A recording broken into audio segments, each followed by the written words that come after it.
What is up, everybody? Welcome back to the Sodapod YouTube channel for yet another wild watch party. And this is a huge game, divisional rivalry game between the best team in the league right now, best team in the division, one of the best teams in the division. So let's get right to it. If you guys are new to the channel, smash that like button and subscribe. We do live play-by-play and commentary for these wild games. We're going to be covering some World Junior as well as Olympics this coming friggin' international hockey season as well.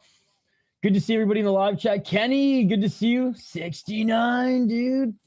Get in, boys. We're driving this bandwagon all the way to Lord Stanley and 25th anniversary night. I actually own an old CCM 25th anniversary, well, I guess old school anniversary. Not even old school jersey as well. So there you go. I'm calling a Hughes assist, Creel goal, and a Tarasenko goal. Is this Ice Wars? Dude, between these two teams, we're going to see at least one scrap here tonight.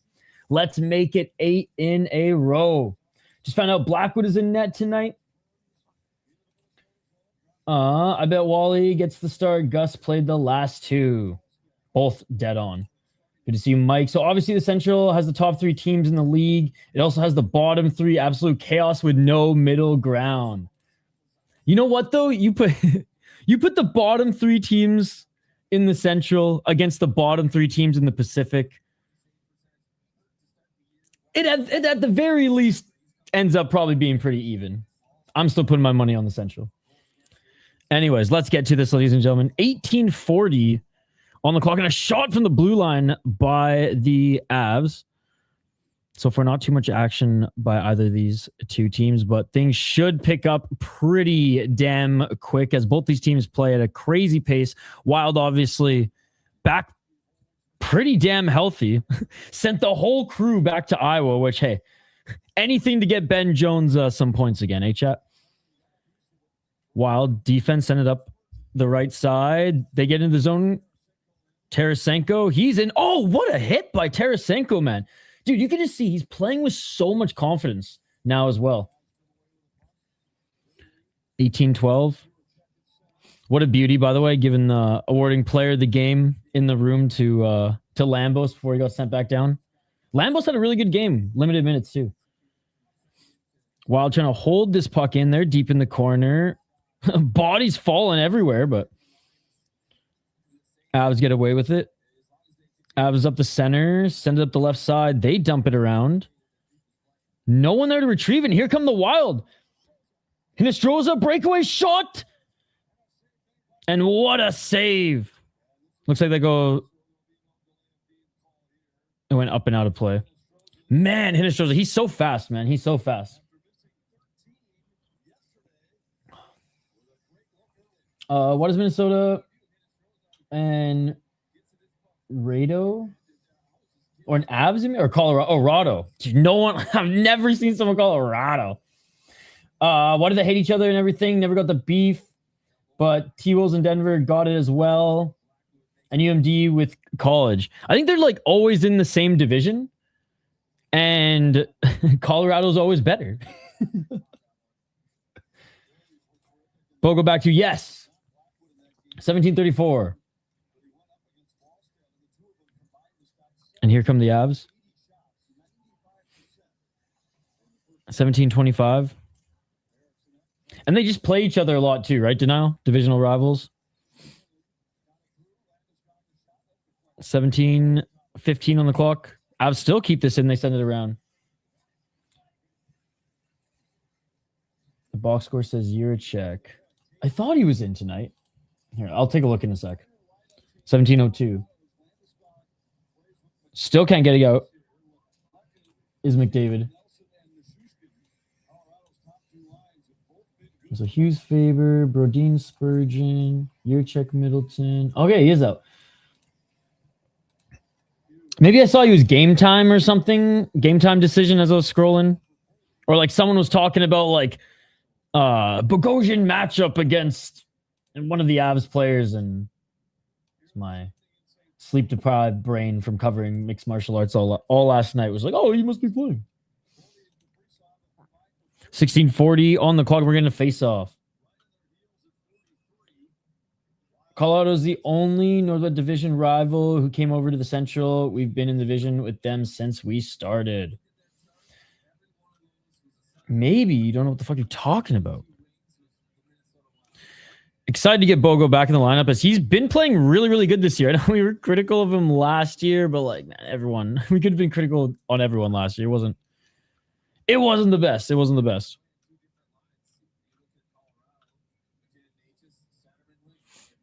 It's going to be interesting to see without Zeev how he does. Although, you know what? Early in the season, I think he got some shifts with Yurchek as well.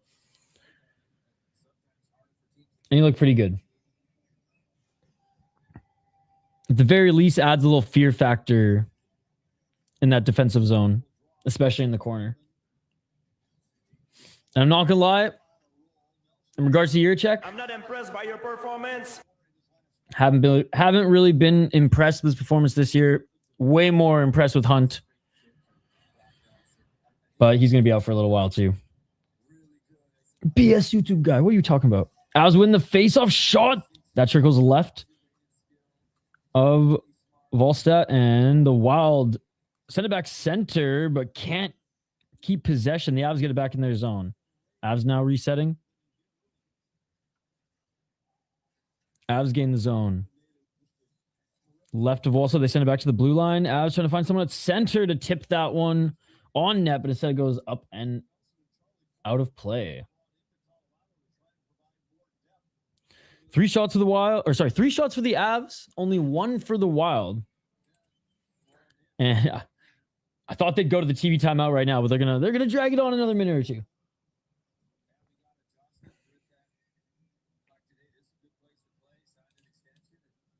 Everyone's busy watching jungle fights tonight, right? Not NFL, jungle fights tonight. Or no, thunder fights tonight. Denial, right? 16:04 and a shot on net. Walsall makes a save. We got the Makar Quinn Hughes matchup tonight. Not of choice of it's all I fucking have in the fridge, and it's near expired Sapporo, which fucking sucks. But hey, it's something. I elected not to order pizza yesterday or today and just continue to eat healthy. So I was like, you know what? I'll spoil myself by potentially spoiling myself. Poisoning. No, there was I think there was the last Ryzen event. I wanted to get some, it was either Ryzen or Deep. It was some Japanese show. I wanted to get some Japanese whiskey. My let's just say my local liquor store, they ain't the classiest of joints. So all they had was just lukewarm Sapporo. And I was like, that'll do. Dude, I saw it start at noon and I was like, there's no way that there's like 30 fights on this card. Then I looked it up and was like, yeah, there's like 30 fights on that card. 15:37, another face-off. And great to see Zuccarello back in the lineup. Actually looked really good in his return. Face-off. Won by Colorado. And they try to send it to center and caught by the Wild. Wild try to feed someone in front of the net, but that gets broken up and the Avs are quick to get back into the Wild zone. Racing through the neutral zone, then just short dump into the corner. Now fighting at center. Kaprizov able to hit Brodin. Brodin sends it in. Kaprizov fighting against the board, gets his pocket pick, but gets it back. Tumbling to the ground there is Kaprizov. And we're going to have a penalty. What a draw on Manson. That was beautiful by Kaprizov. That was beautiful. Interference call on Manson. Let's just say if you're an Avs fan watching, you're going, well, let's take a look at the replay, but if you're an Avs fan, you're going, you're literally saying soft ass Kaprizov, what is that shit? If you're a Wild fan, you're going, oh, what a draw, baby. That was some Sedin-esque drawing of a penalty right there. The Avs are so fast. Hey, I like Coors Light. Coors Light with a pickle spear or just a little shot of pickle juice. That's the Midwest way. I'm not going to say I ever did that before moving to Minnesota. All right, power play for the Wild.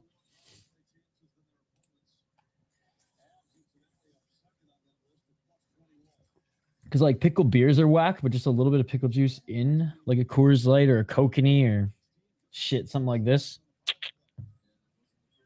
136 and Wild drop back. Boldy over the blue line. Boldy gets through 2 guys. Can't get through 3 with the Wild's out possession. Boldy in the corner now. Back to the blue line. Zuccarello. Hughes. Zuccarello. Boldy. Try to tip Eck. Boldy with it again. Shot. Kaprizov digging out in front of the net. It's still loose. And the Avs send it back down the length of the ice. Could be or TNT. I don't know if you know what TNT was. Like this 8% dark lager from Prince George. It's awful. Shout out to the Cougars, by the way. Their hockey team. 45 seconds. Actually, Dustin Byfuglien played there. Dan Hamhuis played there. Riley Heidt played there. Derek Bugard played there. Chara played there. It's pretty crazy, actually. 13-34, and the Wild loses. They're trying to get out of their zone, and a turnover. Bad turnover. Backhand. Rebound is loose, and too much traffic out front, and the Wild get it back. Ooh, that was a little bumblefuck, as they say. Spurgeon with it at center. Gets over the line and gets taken down. 13 seconds still on the power play. Yeah, dude. I was spoiled watching future stars play on my WHL team. I was more of a Cougars fan growing up than a Canucks fan because WHL was, as a little kid, it was so big, right? It was like 6,000 people. Oh my God, this is crazy. We also had BCHL, but they were at the much smaller rink downtown that no one really wanted to go to. Shout out the Spruce Kings as well. Spruce Kings had awesome jerseys, though, I will say.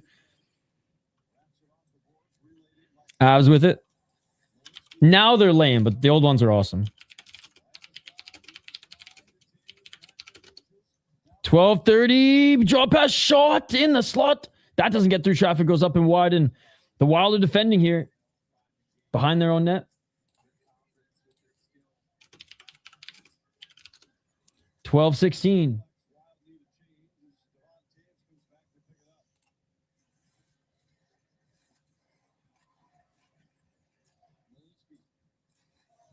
Back through center. McKinnon for the Avs deflects it in. And they're going to have a quick change. Wild come back. Here comes Hughes. Sturm on the left side. Sturm just sends it behind the Avs net. But man, they're so fast. Like their breakouts are insane. Here comes McCarr. Brings it around. The Wild get it back, but almost another turnover there. But Wild get bodied off the puck, able to keep it in or send it up into the neutral zone where there are reinforcements. But now both these teams just hitting each other. And Tarasenko comes over there looking for a backhand, but that goes a little wide. So far, Tarasenko's been noticeable. 11-17. And we haven't even gone, there hasn't been a lot of whistles here. We haven't even gone to our first TV timeout yet. When we do, I'll show you these sick Prince George Cougars jerseys. Oh, and a penalty on Kaprizov now. A little hockey gods karma from that last call. And now the Avs are going to go on the power play. I wonder if they're going to do a TV timeout before this. Maybe they might. Can they even? Okay, they are going to do. I was going to damn. And the Avs get a little bit of a break before their power play. Y'all ain't playing the Oil tonight? No, the Avs.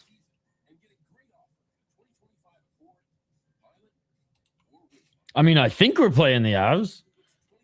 Watch this just be on tape delay.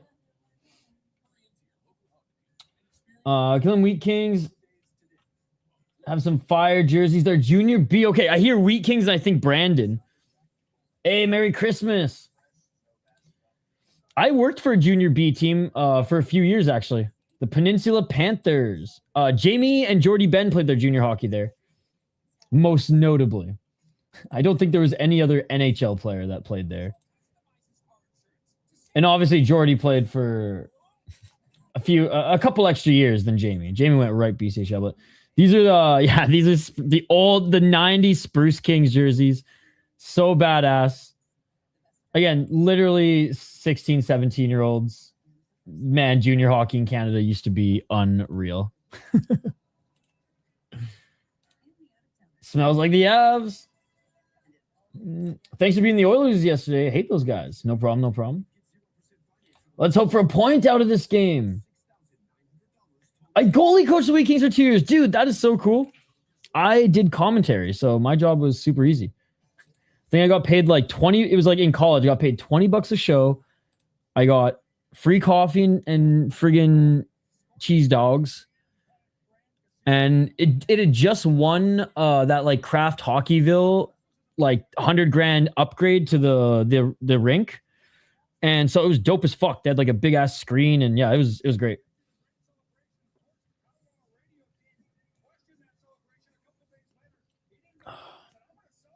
American top team? Bro, this ain't no MMA stream. What you talking about? All right, Avs on the power play. Face off to the right of Volstep. This ain't the new classic jersey, by the way. This is 2000 freaking 3 CCM, baby. All right, and good clear for the Wild. And now Avs making their first breakout through the neutral zone over the blue line. Faber with a good check. Lucky Avs probably hasn't been the strongest. 10:32. I'll tell you one thing. It is cold as fuck in St. Paul right now, so you know that ice is good.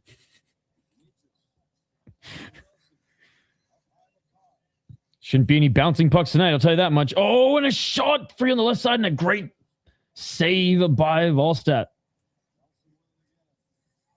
And that trickles off a stick and goes up and out of play. We're going to have a face-off to the left of Volstad. Dude, he's crushing it, man. He's absolutely crushing it. Every shift he's noticeable. He's helped the power play. I mean, yeah, it's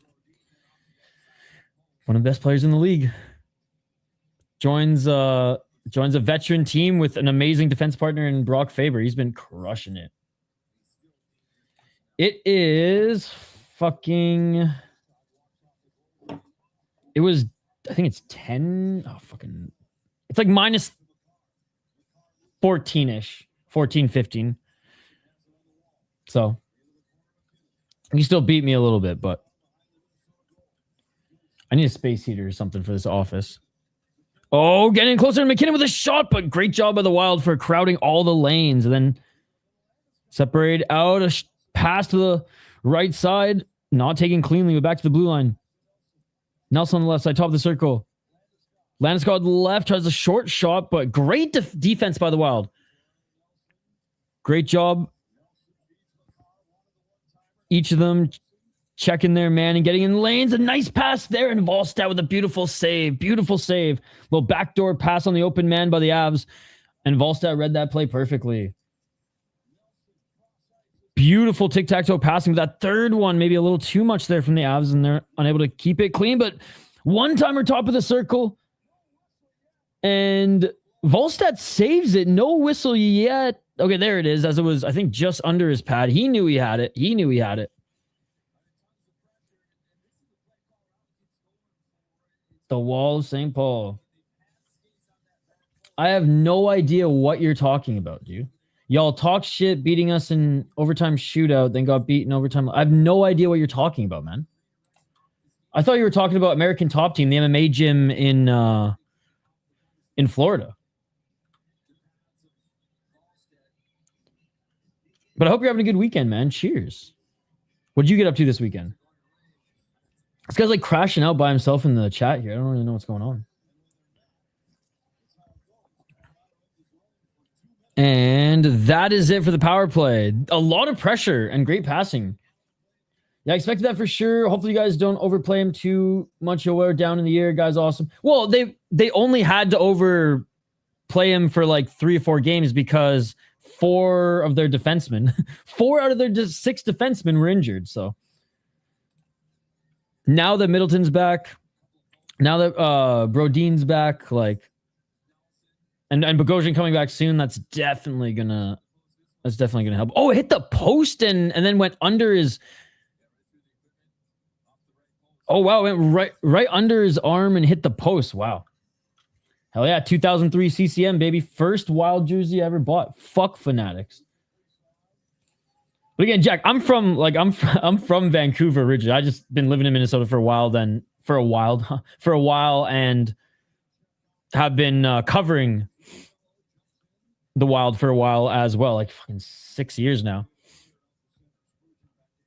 So I guess it's best case Ontario. Got to follow Quinn Hughes as a Canucks fan, and now it's weird as fuck seeing him in a Wild jersey, but I get to follow him here as well. Thank you so much for the update, RJ. 804 Avs. Great single effort, but God, it's nice to have Middleton back. Avs shouldn't talk shit when they're owned by an actual piece of shit. Tell it to Vancouver fans. Fucking Aquilinis.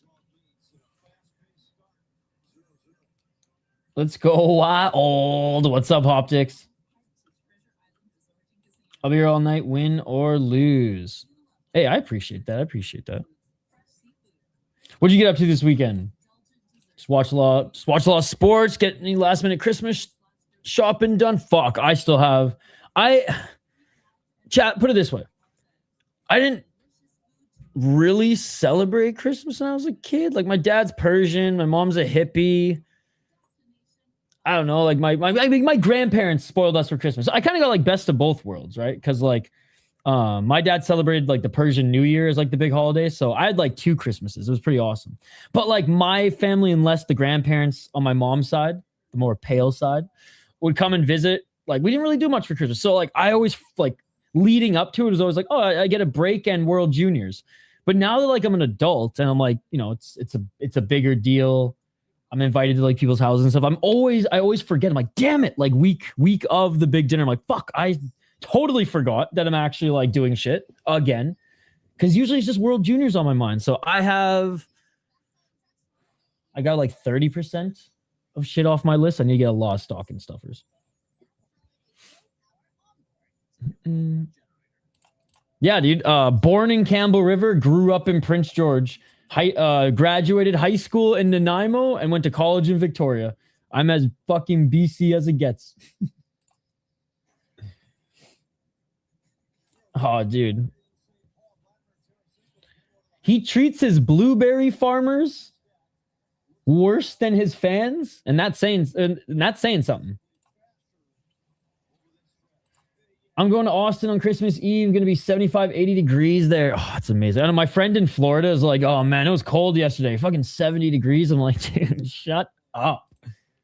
He's like, oh, I'm just going to go, like, you know, smoke this hippie lettuce on the beach and hang out. I'm like, why I oughta. Got the little hoplings to shop for now. Yeah, well, that's the thing. Like, I'm not even going to buy any gifts for the hops. I'm just gonna buy gifts for the little hoplings. Nanaimo's beautiful. Learn to surf out there, dude. Vancouver Island's awesome. 726. I still got family out there too, so I'm just hoping that like one of my siblings buys a house and is like, yo, you want to like just like manage this property? I'd be like, fuck yeah. 7-Eleven. Trails compared to Quick Trip, and the Wild get the puck out left side. Through the neutral zone. Neither of these teams changing. Shot just outside the circle. Ooh, hard hit. Was that Tarasenko that went down? Yeah, it was Tarasenko. Dude, both teams. Oh, Hughes with a shot, and what a save by the Avs. The Blaze sponsor looks awesome on the helmet, by the way. I love how they did it in the red as well. Yo, what's up, Scott? Great to see you. Happy Sunday. I hope you're having a good one, too. Cheers, Scott. Yo, how about those Cage Fury FC fights last night, dude? Ryan Cafaro and Bilal Hassan getting it done? Whoa, why am I There we go. I know Vancouver fans are like, oh, we want a tank. But it's like, yo, if the guys you traded for to build around are playing well, that's great. And then there's just like Wild fans out there who are like, oh, you know, Ogren would be 17th to pick and shoot on the Wild. It's like, yeah, we get it, bro. Thanks for being the Debbie Downer. To the top goalie pairs here, I think it'll be low scoring. This is a good weekend for combat sports in general without the UFC. I agree, man. I agree.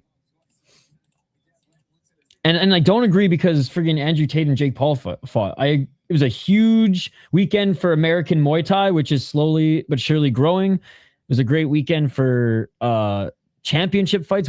I covered 10 championship fights in one day across 3 leagues. It was unreal. Wild win the faceoff. Shot from the blue line. That doesn't get through. Wild try to stop the Avs from playing into center ice, but they hold on to it, come up the left side around the net. And great job by Faber getting it back. Faber now bombing up the center. Drop pass. Left side to Boldy. Boldy doesn't get it clean.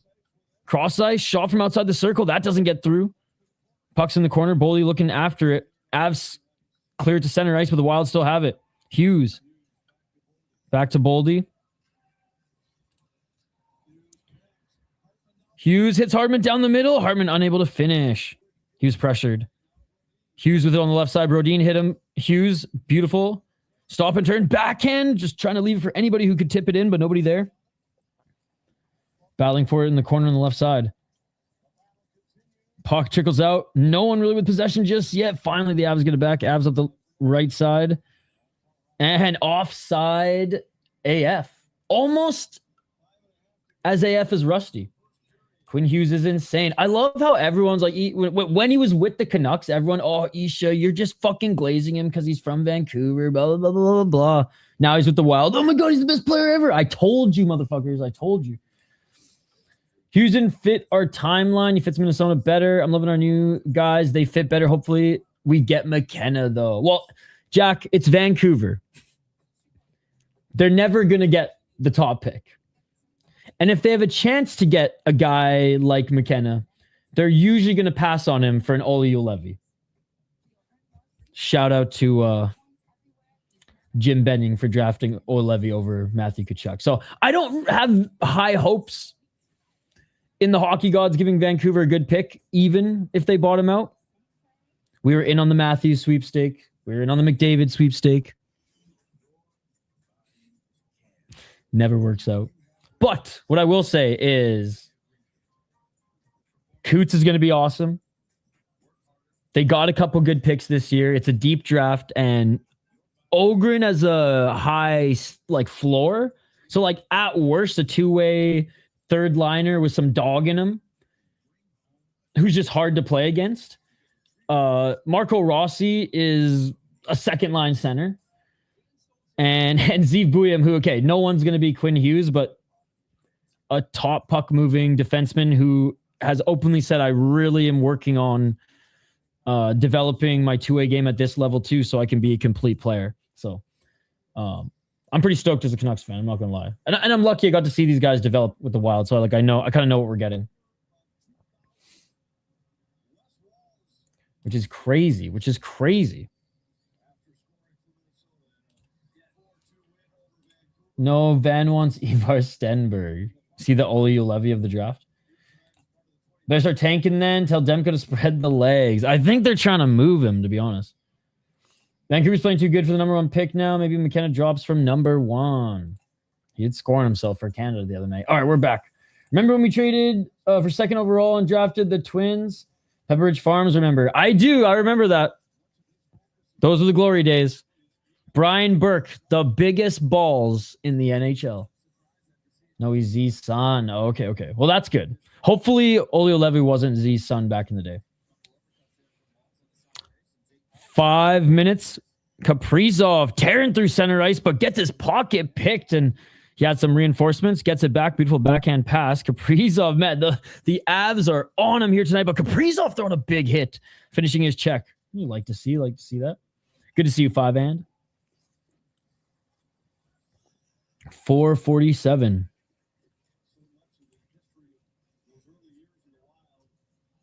Wild looking to break out.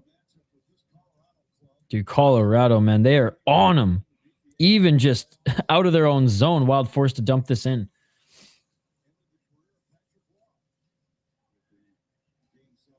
Wild get it back at center. Looking to try to gain the Avs zone again. Ooh, nifty little move there. But unable to gain the zone again, man. Each team playing each other very well. I mean, obviously the speed advantage is there for the Avs, but each team shutting each other down upon blue line entrance. Now we're in the first overall. Doncic got traded, and they won first overall. This isn't the NBA. David Yurchek has been miles better lately. Let's go Wild. I still like Hunt more than him, but Hunt's out right now, so. Good to see you, Jason. Good to see you. How's your weekend going? This is a great test between great Stanley Cup contenders. I'm a Canucks fan, only here for Quinn. Let's go. What? I'm from British Columbia, so I'm a BC guy who's been living in Minnesota for a while, so I get the best of both worlds now. Great to see you, Jason. Can't wait for this matchup to kick one of these teams out of the first round of the playoffs. Love this Russian line we've been seeing, by the way. The Tarasenko, Trenyan, and Yurov line. And shoot, just even Tarasenko and Yurov have been playing well together. I love how Trenyan's a good compliment because of his friggin' speed. But David Hunt's just a vibe. His wardrobe is trending. Wild answers. I love him. And he's solid. He's a steady two-way defenseman who's just going to get better. We're 2 hours ahead of you. So it's Central Time. So 5:45. 3:58. Makar with it at the blue line. Sends it to someone there in the corner, but he bumblefucks it in the Wild now. Are going to send this in, and I think it bounced up and out of play anyways. Whistle. Let's see. Was it offside? We'll see. Well, I guess we'll find out. I missed if it went up and out of play or if the play was just offside, but it was blown down. Dude, what a crazy comeback for the Wild from their shit start to the season. 19-3-2. Avs 18-1-3 and Stars 18-4-3. I mean, goddamn, one of the best Novembers in the league for the Wild. Oh, nice little shot by the Avs, and Volstad tracked that and made the beautiful save. So it was an icing before, guys.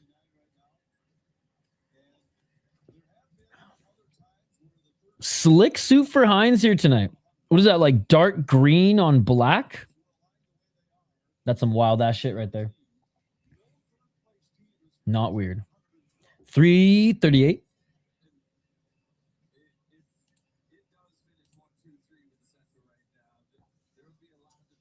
And the Avs win the face-off. Oh, too many deeks there, bro. Do your deeks. Too many deeks there. Bumblefucks it, and here come the Wild. Huh, they lose it with their pass. And the Avs now come up the left side. Avs dump it in. Did you stop that? Did I what?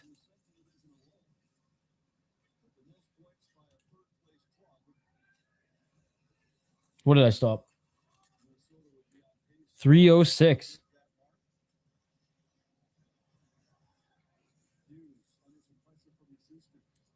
Left side, Wild. They send it up, unable to gain the zone, and Avs with it now. Did you stop that live cast losing streak? Oh, yeah. I think like 2 streams ago. The biggest negative to having Quinn on your team is dealing with Devils fans. They're extremely cocky and annoying. Hope Canoe stays in mini. Not only that, but I hope one of the other Hughes brothers eventually, I don't care if it's in 3 years or 5, but it'd be awesome if one comes here as well later. But 2:44. They're just coping, man. They're just coping. They're just coping. Their GM doesn't have as big of balls as Billy G. Objectively hard to believe. Bednar's been there 10 years already. Dude, I know. Especially because he arrived during the dark years as well. Like when Yakupov and Iggy were still with the team. Oh, I'd love that. Bring Jack to mini. 228. Instantly would become the best center of all time in his first game. All the Koivu stands are like, oh, big opportunity there by the Avs. Nelson, but that doesn't get through. Wallstad has been freaking dialed here in this first period. 2 minutes remaining. And he ends up in Minnesota, of all places. Only good thing about New Jersey is the delis. Best chopped cheese Sammy I've ever had. Don't tell that to Montreal fans. I've actually never been to New Jersey, so I'll keep that in mind. Backhand pass by the Avs behind the net. That doesn't get in front, but they still have it. It's getting all the way back down to the blue line, then sending it back into the corner. Makar, beautiful pass at center and score. What a pass by Cale Makar to hit Nikash. And man, I mean, the only way you stop that is if you have superpowers or if you're a fucking sumo wrestler and there's literally not an inch of space of netting to be seen. What a pass. That was like Cale Makar just hit the nos, man. Look at that pass. Woo-hoo-hoo. Beautiful, beautiful, beautiful. And the Avs go 1-0 right before the end of the period. And that's tough because, like, I will say the Avs have been slightly the better team just with the eye test throughout this first period.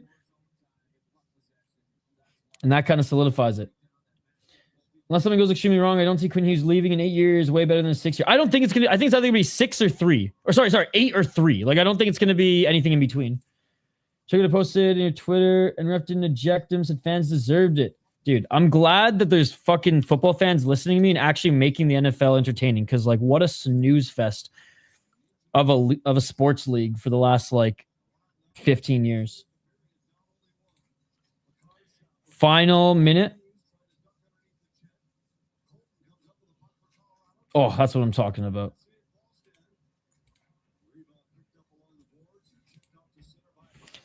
That almost made me shed a tear. 41 seconds and the Avs have it. My biggest critique about the NFL is that they don't fight. If they fought, it would be an amazing sports league, but they don't fight, so. 30 seconds. McKinnon with it. He had someone on the other side, but just elects to make the shot. It was Nikushkin, actually. And Wallstad with a nice save. He said, punch your mouth. He's so good. Honestly, if we don't add anyone, Ek is going to pass Koivu as the best all-time center in a few seasons. Don't at me. I would tend to agree. As long as he's not broken in like 2 years, because man, he takes so much damage, and the refs don't call shit on anybody fucking with him. I wonder if he's like said, if he doesn't seem like he yaps to the refs, just the other players, but 2-on-1 shot Nikushkin and a big save by Volstead, a huge rebound there. Lucky Boldy was there and not one of the Avs teammates. And that is it for the first period. And damn, the Wild there. Period couldn't come at a better time as the Avs are really getting momentum after that goal. Unless something go, yeah, I read the Avs have 1 loss leading after 1-0, losses after 2. All right, that's a good stat. That's a good stat, chat. Quinn's -1 and Makar's +1. Can't watch the game. It's blacked out in my area. It says, are they skating well or are they tired? They're skating well, but the Avs are super, super fast. Yo, Big Bear, read chat in 1 sec.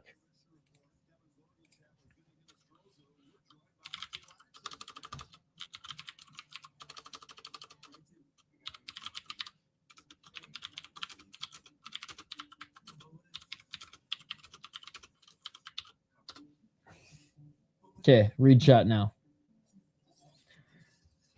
Quinn will sign for however long Jack's contract is. Thad hadn't at Pittsburgh signed. He was talking to him. He dropped 3 passes since then, though. I think he knows he's about to get sued from the fan. Was my official prediction on this match. based off the first period, if it keeps going the way the first period went, I think the Avs are going to continue to wear down the Wild. I'm going to say 3-2 for the Avs, but obviously rooting interest in the Wild. Wisconsin. Love me some Quick Trip. As a Canuck, Quinn didn't play on the PK or against top lines. He didn't play PK, but he did play against top lines. This guy doesn't watch Canucks hockey. Yeah, again, he doesn't know what he's talking about. I know you Toronto, but we need them to beat Dallas tonight. No, fuck Toronto. Go Dallas tonight. Gonna be high scoring? Probably not. But how does this affect John Jones' legacy? How does this affect John Jones' legacy? That is the real question. That is the real question. Did you see Cowboys get absolutely... No, I don't watch fucking non-fighting sports leagues, man. No point putting Quinn in the PK, keep him fight. Yeah, there's... Exactly. It's like, oh, let's put the Sedins on the PK. And then their point totals go from 80 points to 40. And then the next year when they're off the PK, oh, weird, their points go back to 80. You can tell how lucky they know they are getting this back-to-back. By the way, for the record, unlike most people who live in Minnesota, I don't even hate the Avs. I think McKinnon is as good or better than McDavid. You know, but if we're gonna go, if it's gonna be Wild versus Avs, rooting interest in the Wild for sure. And I'm a Quinn Hughes stan. I loved him when he was in Michigan. And I didn't even watch college hockey back then. Sadly, we played the best 5-on-5 and suck on the power play. Yeah, because each team's had power play and unsuccessful, but the Avs PKs look pretty good so far. Max, my favorite player right now. Doesn't mean I cheer for the Avs. Fair enough. But it's like as a Canucks fan, I'll never like the Boston Bruins. I don't care if they even have players that I like on the team. Can't do it. Like, I used to just despise Chara. Since retiring, I kind of dig him. But I fucking did. It's mostly because I was like, man, he was like on the Prince George Cougars too. If I were Minnesota, I'd take penalties. Yeah, that's a great way to win a hockey game. I will say they are following your advice because Kaprizov did a great job selling /draw that first one. I already have ESPN Plus and it blocked on there for some reason. Big Bear, I told you to read chat, dude. I can't do it again, man. You scroll up, Big Bear. I took chat off the screen and everything for you. Like, come on, man. Come on, Big Bear. I'm not doing it again. Some confusion in the neutral zone by the Wild. Okay. Well, then you should be good. You actually kind of like look like Andrew Tate. Is that a twin? I think I have hair. Okay, sorry, Big Bear. I misunderstood. I thought you meant like you're just going off about ESPN now, which kind of are, but okay. Good. I'm glad. Yeah, I'm fucking stoked to see him on even smaller than NHL ice in the Olympics. All right, so they're bringing Hinostroza on for the intermission report. I'm running my bot on this game. Wait, what?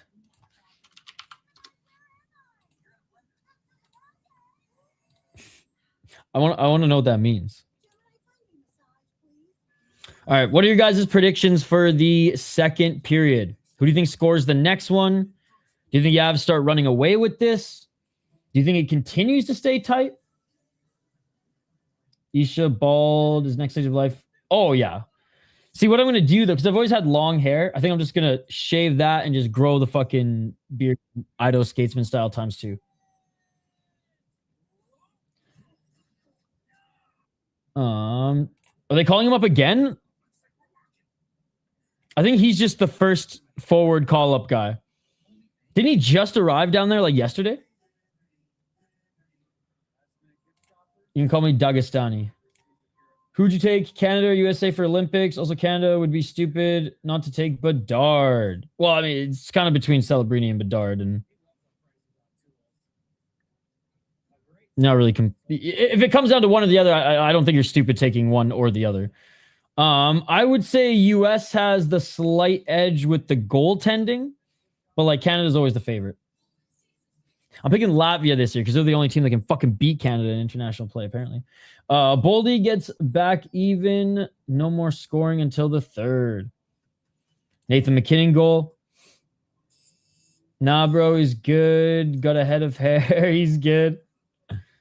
It'll be close. Kaprizov ties it going into the third. That's amazing. Honestly, Brian, you know why? Because they're like us here on this channel. We need him to get his first NHL point. I was begging for it in the last game. Come on. I was actually pissed. I was on stream being like, what the fuck, Hines? There's an empty net. Why did you put Kaprizov out there? Nobody cares if he gets the empty net goal. Why did you put Boldy out there? Nobody cares if he gets the empty net goal. Put Jones out there, get his point, send his ass back to Iowa, and only bring up hate after that. Wild tied up for sure. Who won the face-off at the start of the game? I have no idea who won the opening face-off, but I can tell you that the Wild are leading in face-offs 13-11. Avs lead in shots on net 14-7. Hits in Wild favor. Wild have been honestly leading most of their games in hits, which is nice. I just want his. I don't even care if it's a goal. I just want his point, his first point, to be soon. That's all. Honestly, fuck it. I know Iowa ain't making playoffs. Just call the whole Iowa roster. I'm done with the calls, right, Brian? It's like they're fucked at this point. Jerry Mayhew can't single-handedly save this team as much as I love him. I hate Binnington with a fucking passion, but his big game performance can't be doubted if he's in net for Canada. It always makes me nervous. It always makes me nervous. Thank you, Mike. Thank you.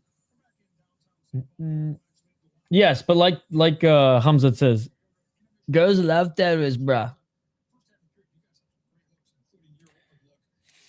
Isn't that what he said? Is that what he said? I saw like a compilation. It was like Hamzat Shemaev core. It was pretty funny.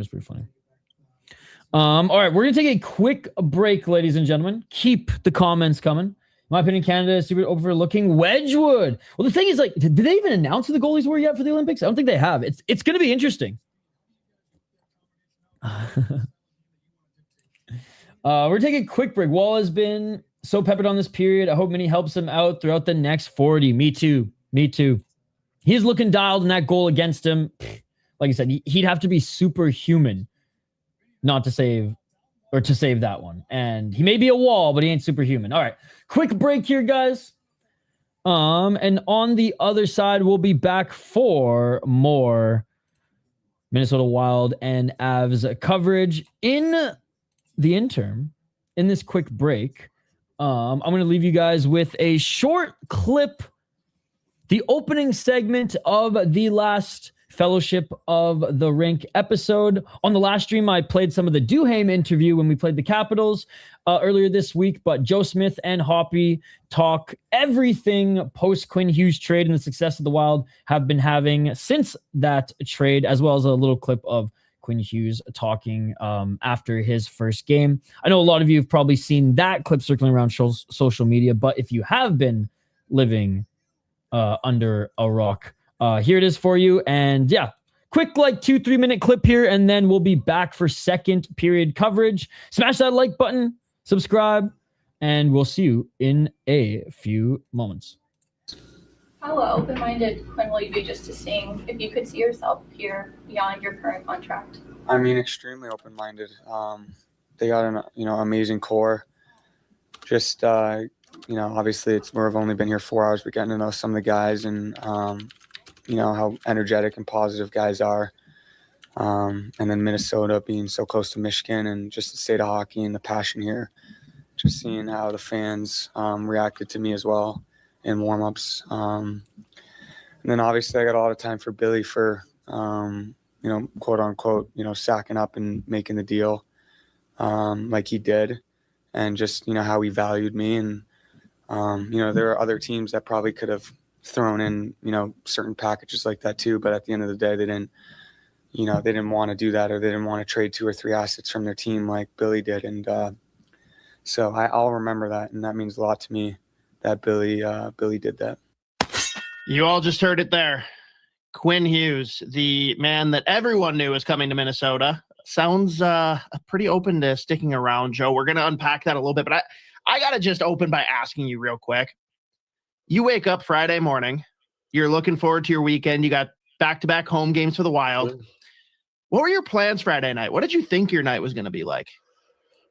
Well, I do have a bowling league on Friday nights, which they start at 5 o'clock, right? So I don't bowl a lot because of the schedule. So there's like 6 of us. So I get sprinkled in when the Wild schedule is, fortuitous, and so I'm like, okay, Friday, there's an off night between 2 games. Like I can bowl this night. So I was actually bowling on Friday, the 3rd game. I already bowled a 199, 195 the first 2 games. So I was pretty good. Okay. And then we got word about the big trade coming, and it was not a small one. So I left, found a place close by with Wi-Fi that was not loud, and kind of worked with Russo over the phone and kind of just collaborate on our newser and our column and then the lineup story. And so, I think in this business, that there's never like an off switch, like you think there might be at some point, but as stressful as those moments are, it's also the most fun part about our job, is trying to do the best in those big moments and own the big moments. And I felt good about our coverage over the weekend. And clearly, in Wild history, you've had some 2 momentous moments, with Kirill Kaprizov signing a record extension in September and now Quinn Hughes trade. And clearly there'll be a lot of ripple effects of this going forward. But it's a good time to be a Wild fan, I think, the way they're playing and who they got and the vibes that are going on right now.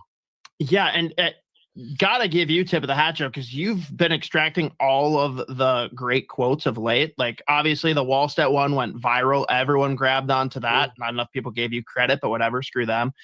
Then you get the quote from Billy Guerin. Yeah, I know you were hand deep in bowling balls. Bill Guerin, meatballs when he got the call.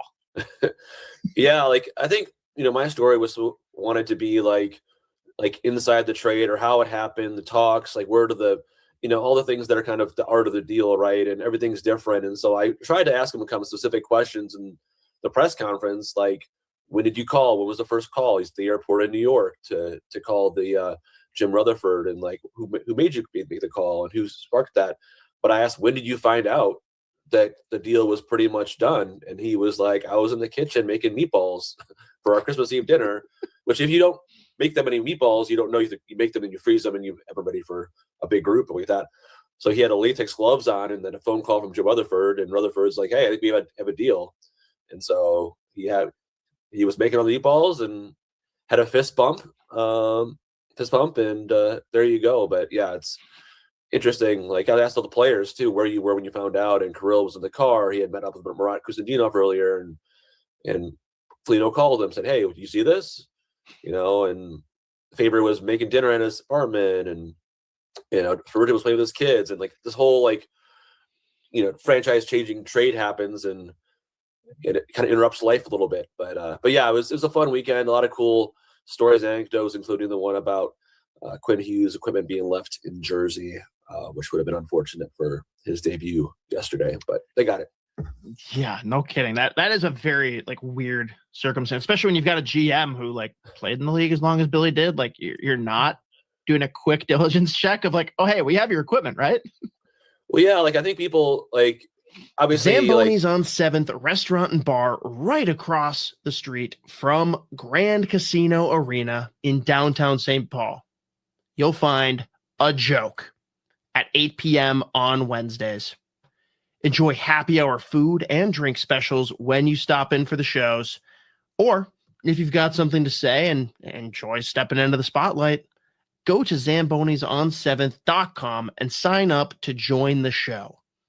Spots fill up fast, and they do cap the number of comedians each week. so do not delay. Also, stay tuned for details on their once-a-month Friday night comedy show, Freaky Funny Fridays, beginning Friday, November 21st, featuring some of the hottest comedians in the Twin Cities. Zamboni's on 7th as a joke, but only on Wednesday evenings. And the occasional Friday. And we are back live here on the Sodapod YouTube channel for yet another Wild watch party. Avs lead the Wild 1-0 after 14 shots to 7 in favor of the Avs. Wild do lead in faceoffs and hits, but I will say the period ended probably at the best time for the Wild, as right after that Avs score, right after the Avs scored that first goal, they just continued that momentum.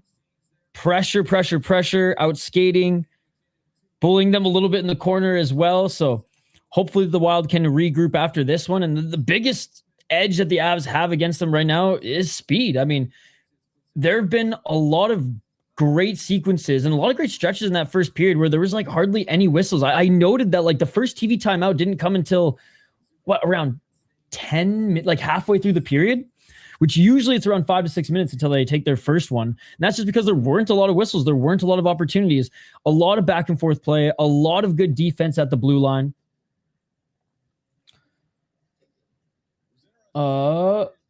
If he's that good, test him and don't get mad when I say the truth. No, you can just stop trolling, dude.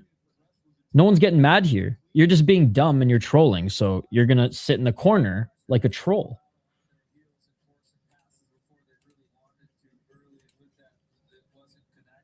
All right.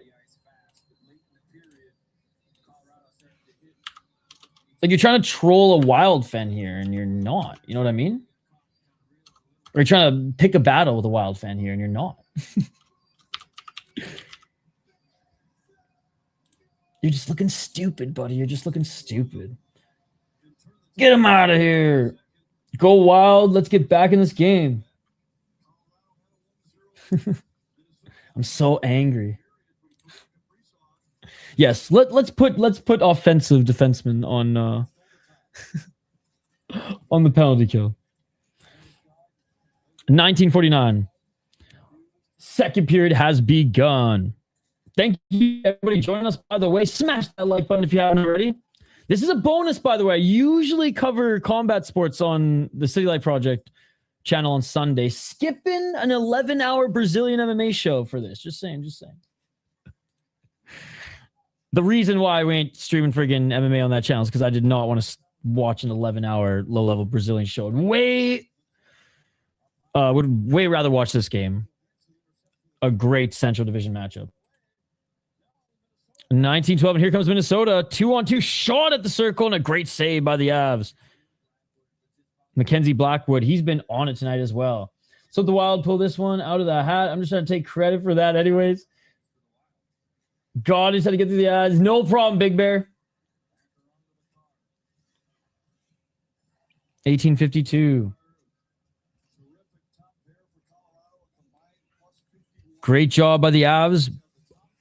Good forecheck. Nice hit, but puck doesn't come their way. And here come the Wild through the neutral zone. Can't find someone up the slot, nor keep that puck in the corner. But they do keep it at the blue line. Brodin now working behind the net. He has reinforcements. Kaprizov there with him. Oh, nice hit. And Kaprizov gets the puck and a shot from the top of the circle, and great save by Blackwood. Man, bodies hitting the ice here as the Wild and the Avs hitting everything that moves. That's not even it. When you have Faber, Spurgeon, Brodin, Bogosian, and Middleton, why the hell would you need or want him on the PK? They definitely do not need him on the PK. And I mean, dude, even in Vancouver, like, unless you had to, you have penalty killers for that reason.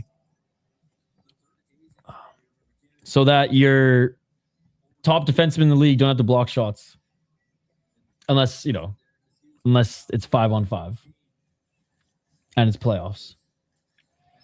I thought I gave a good example. I was like, Sedins could play decent defense, but you put them on the freaking PK and their 80 points go to 40. And it literally happened under Torts. Mark my words, I'm flying to Mini for playoffs, but do I head down in the first series or gamble and hope for the later rounds? Ooh, what do you think, chat? 1751. Middleton's pass. It went off the boards there, and the Wild got it back. Nice passing up the right side and shot, man. These give and go passes up the wing have been beautiful for the Avs. And you know what else is beautiful? Freaking the wall of St. Paul's. He makes another great save. He reminds me of Jacob Markstrom so much.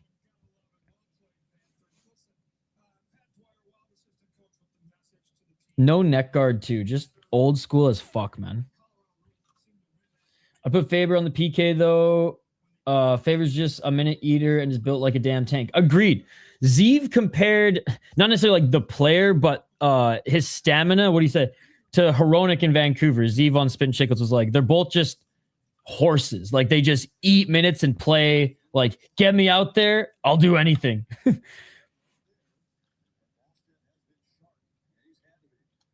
First, it's Minnesota. With his height, he reminds me of Dubnyk. Both Wild goalies for the Olympics. Isn't Markstrom hurt?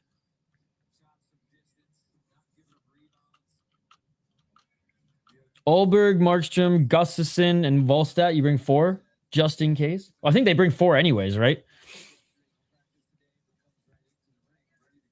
1727. Avs have it. Right side shot from the blue line. That's saved. Rebound. Avs get it up the left side back to the blue line, but bumblefucking it at the blue line. Dude, it's crazy. 17-10.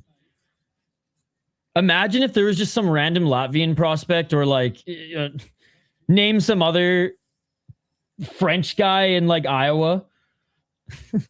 And they have like one random representative there as well. That'd be crazy. Or like in college or something.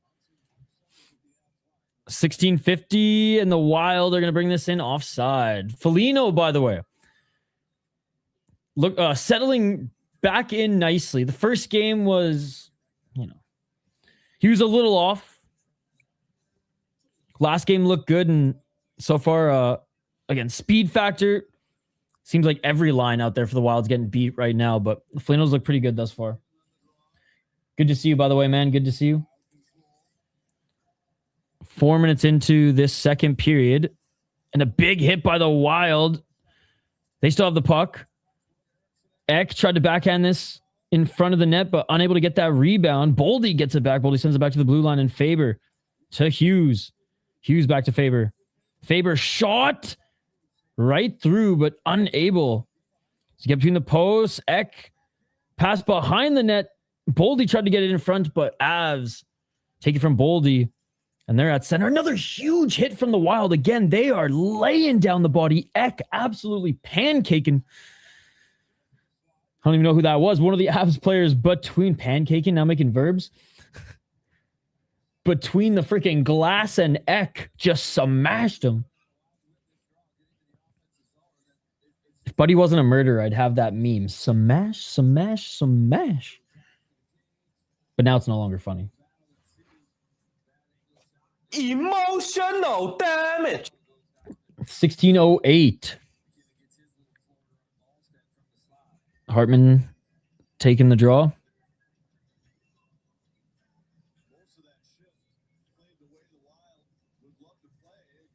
Winning the draw is Hartman. Puck bounces off the skate of Spurgeon and goes straight up. The Wild still have it. Beautiful job entering the Avs zone. Pass up left side, backhand. What? Oh, he didn't get much off the shot. I was going to say, man, if he would have got that out, that would be a crazy save. But didn't get that shot off, and the Avs come back here. And wow. Crazy. Right after a great opportunity for the Wild, the Avs bounce back quickly. And it looks like a little give-and-go play in front of the net. Happened so fast, I got to see the replay. Here it is. Here it is. So crazy. Oh, but was it offside? Dude, this might be offside.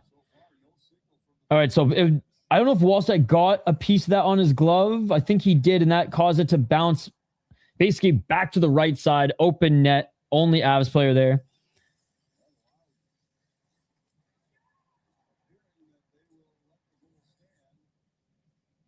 I mean, Hines and his video coach, they know their shit. I think I don't know, have they even lost one challenge this year?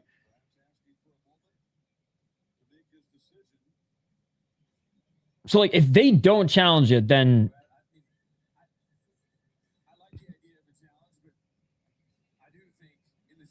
how? That doesn't even make sense. Oh, yeah, dude.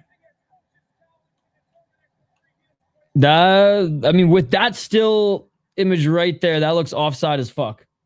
And again, Hines and his video team rarely challenge I say video team. His assistant coaches, they rarely miss with the challenge. They don't just challenge for the sake of it. This is offside.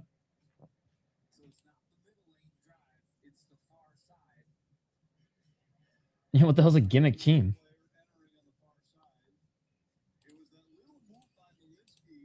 Like, I mean, Star Wars night jerseys in the ECHL. All right, now we're getting a little gimmicky. But the Avs, how are they a gimmicky team?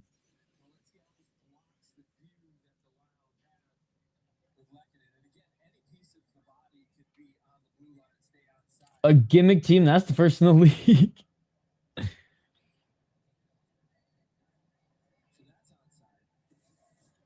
Oh.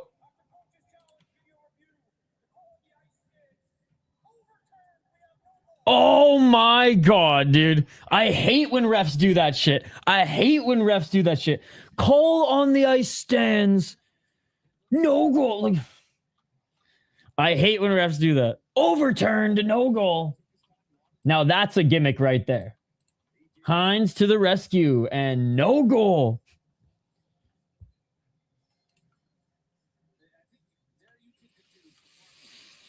Am I just getting old and this is the no fun league? Like, anyways, to me, a gimmick team would be good at literally one thing, saying that's their gimmick. 15:38. I'm surprised we didn't sneak in some commercials there, as we still have our first TV timeout coming up in the second period. And Wild with a little burst of energy here as Kaprizov's battling for it in the corner.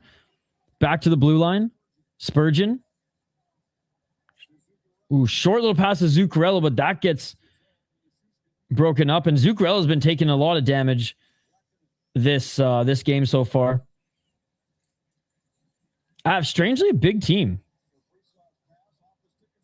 Oh, pass off Zuccarello, and the Avs get it back in shot, and I think that's just way off and up and out of play. I don't even think that hit the net.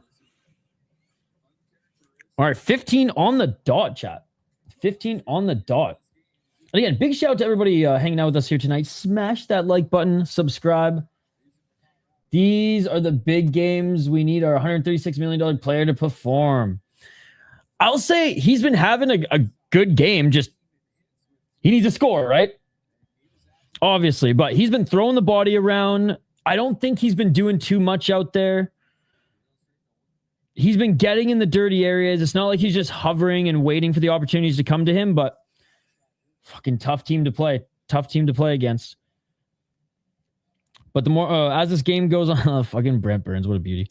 As this game goes on, I mean, we need those big moments from these big players. Oh, look at that waggle hat. The moose hat. I might have to go to that game. January 10th. I might have to go to that game. LFA on January, I think it's 9th. Or is it 19th? Wild game on the 10th. Less giving, more born. See, that I think that's even like that might be even a crazier sentence. Chat, would you call the like I'm not on an island here, and I hate to I don't mean to pick on you, Snow and Maverick. I'm just one of those guys who jumps on here and doesn't agree with everything the chat says all the time. And I would say that they're one of the most exciting teams in the league. I don't think this game is necessarily going to be very exciting because both teams have really good goaltending and they've been playing really good, shut down hockey, for lack of a better term, really making it hard for each other to enter each other's blue line.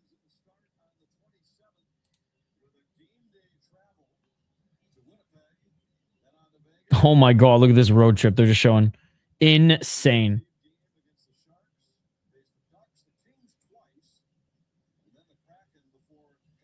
Jeez.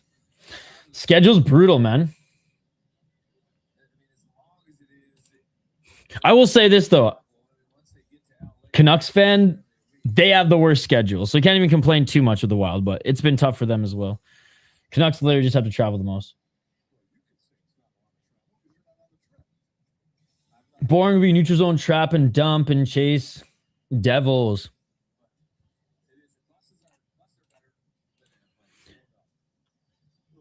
$14:26 on the clock here. Foligno's lines out there. Taking the face off to the right.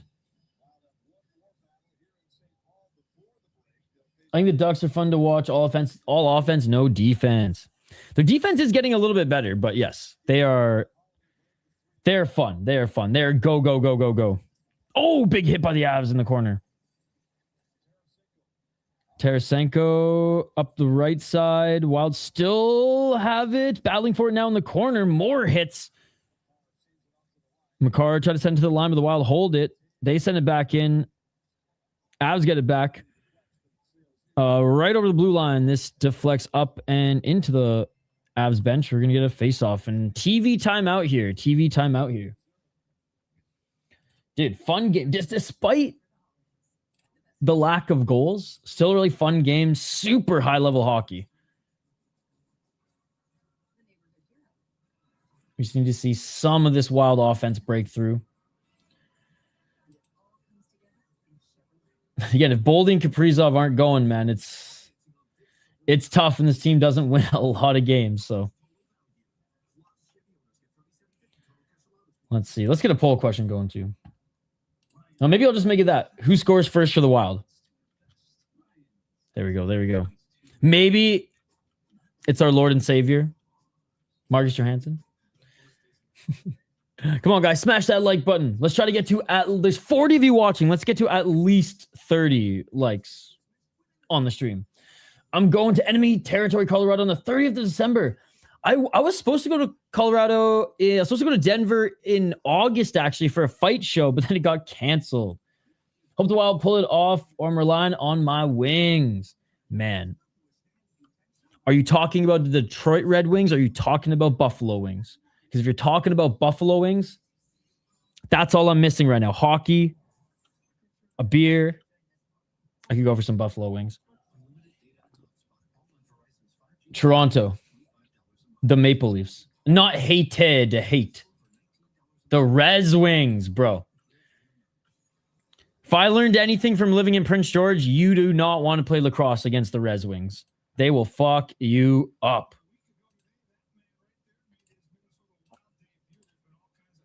Oh, speaking of lacrosse, by the way, do you guys, between the second and third period, we have AHL hockey fights to react to and a goalie fight in the NLL. Hey, my phone, Red Wings. I got you. Dude, but shout out to the Res Wings. Oh, man. And it was a gnarly goalie fight. What if you could guarantee the Maple Leafs never win an NHL Super Bowl? Stanley Cup, dude. But that makes sense for the rest of eternity. None of your favorite fighters ever win. Fuck the fighters, bro. I'll go full Hank the Tank on the fighters if it means the Maple Leafs never win a Stanley Cup. That fight was peak. Saw it last night. Okay, well, we'll all watch it together here in a little bit. In 13 minutes and 51 seconds, probably closer to 17 minutes.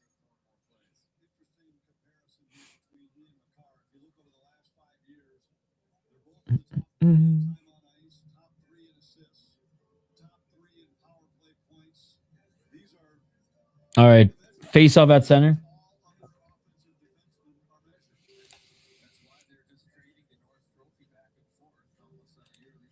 This is a Colorado fan. He's won an NHL Super Bowl and he still doesn't know what it's called. He's won a few actually. Or a couple. The NLL is such a fun league. Not gonna lie, I wish it was more mainstream. Go Rush, go! Dude, I love the NLL. In Canada, you can watch it on TSN. In the States, it's like rarely on ESPN. Like you got to dig, and I don't even know how many games they have per year deal with. They should be putting them on YouTube or Twitter. I like Europe on the top line. Wonder why they put him on the third instead of Hartman. Well, if they don't get any goals, if they don't get any scoring soon, Brian, Hines might mix some things up here. Every game is on ESPN Plus in the States. Okay, so that sucks. It's not on cable. It's just on ESPN Plus. I watched a couple last year. I'm a bad Canadian. I don't have time to watch NLL this year. I feel like they did it once upon a time.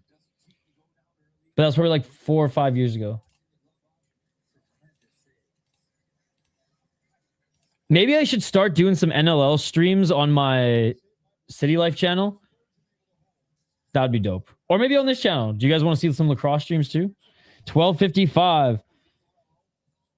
Canucks. Wild. I look at Quinn Hughes. I think Canucks.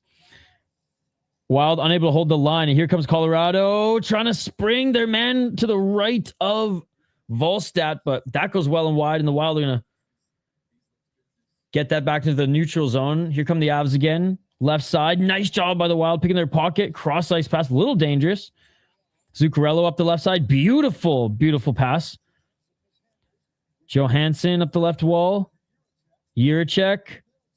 Middleton back to Jiricek. Jiricek behind the net. Jiricek trying to set up someone in the slot. Nobody there, but a shot by Johansson. That doesn't get through. Rebound. That goes to the right side. Wild right on it. Sense of urgency right now for the Wild, but that puck's going to bounce all the way back down into their zone. Yes. Trap Star. I dig it. Let's see. Boom. It got a 4.8 rating on Leafy. It has high THC. And it is created by crossing LA OG Kush and the Cube. Steps off the stage stinking of pine, cherries, and fuel. Dude, it actually looks dank as fuck. That shit beautiful than a motherfucker. 11:52. It makes me happy. Caprizo's now with Boldy, Erickson, Johansson now with Hartman and Zuccarello. 11:43. Already some line mixing. Manson trying to set up his man at center. But that gets gloved and held by Volstat. 20 shots for the Avs, only 13 for the Wild. Almost at the halfway point of this period. Is it weird or is it Minnesota Wild?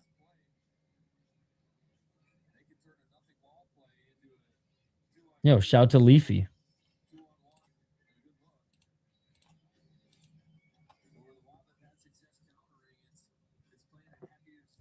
I made a video for City Life that never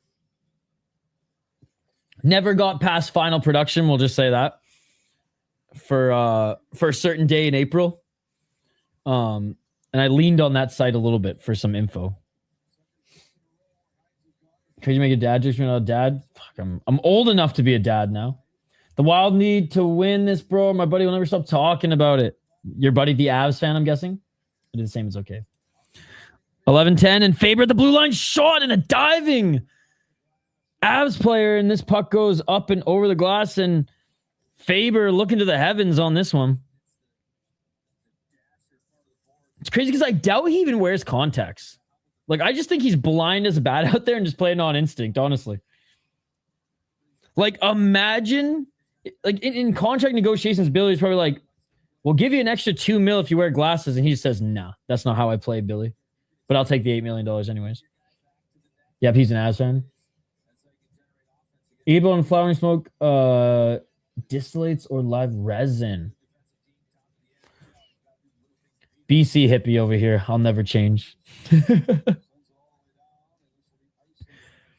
But I don't. Ironically, as he sips a beer, I don't drink much anymore, which is actually not bad.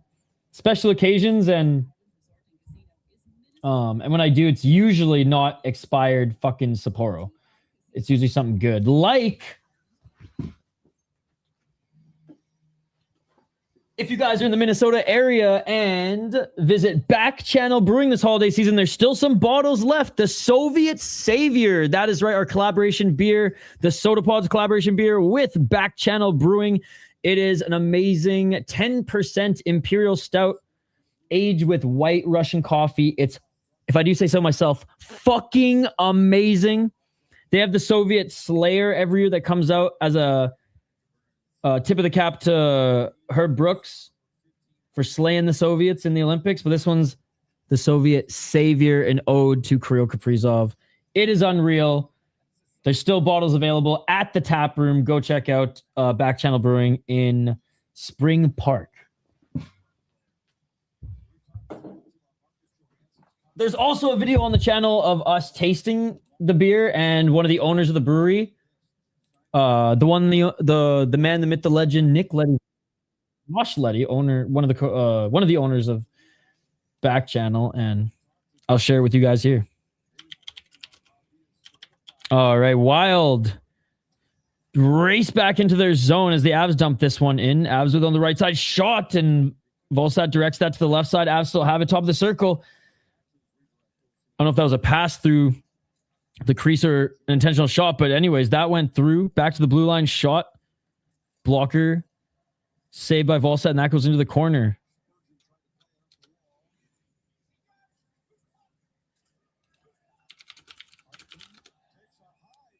Oh, Hartman takes a high shot, and the boys are now scrapping. Everyone grabs a body here. All right, I'm not necessarily scrapping. They're all just kind of dancing right now, but still. 9:57. It looks like Hartman was yapping, and Dury is pissed. Come on, Hughes. What's up, Sugar Hill Sleep? Good to see you. Yeah, same. Oh, it fit his vibe, not gonna lie. Oh, yep. And the Wild are going back to the power play. That was dirty. That was, I wonder what Hartman said. Who's Hughes in the UFC?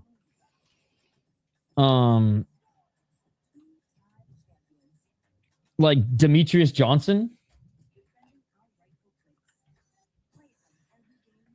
Demetrius Johnson, dude. No, not Demetrius Johnson. He hasn't won any cups yet. I say Demetrius Johnson, he's like one of the best, if not the best, that people overlook because John Jones exists. So I'll still say championships, like, not relevant. Because, like, it's fighting in sports, it's just different. But I'd say, like, as far as, like, one of the best right now, and American, Demetrius Johnson. A watch party, you say? What is up, Wild Dog? Good to see you.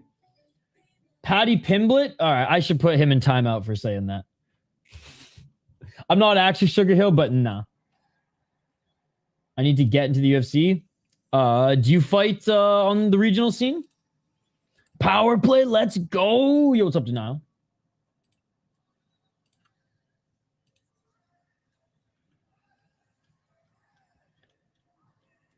Oh, get into watching UFC. Dude, you should check out my second channel. It's literally MMA. I stream 30 plus hours of combat sports every single weekend on that channel. I will link it in the chat here. If you want to get into the sport and you need a community to help you, find shows and things like that, boom. Denial fights UFC, bro. Oh, yep. Cross-check, high stick right to Hartman's head.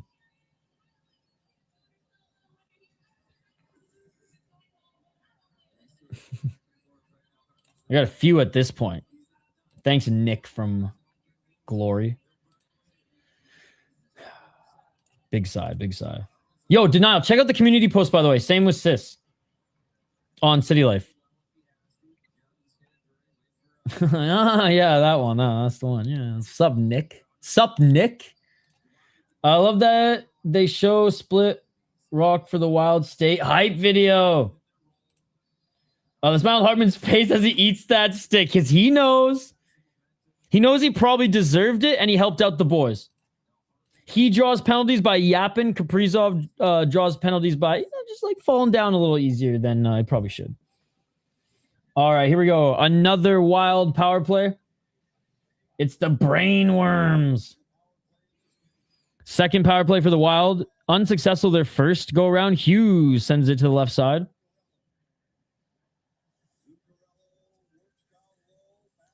Oh, Hughes still has it at the blue line, and DK is a very big human.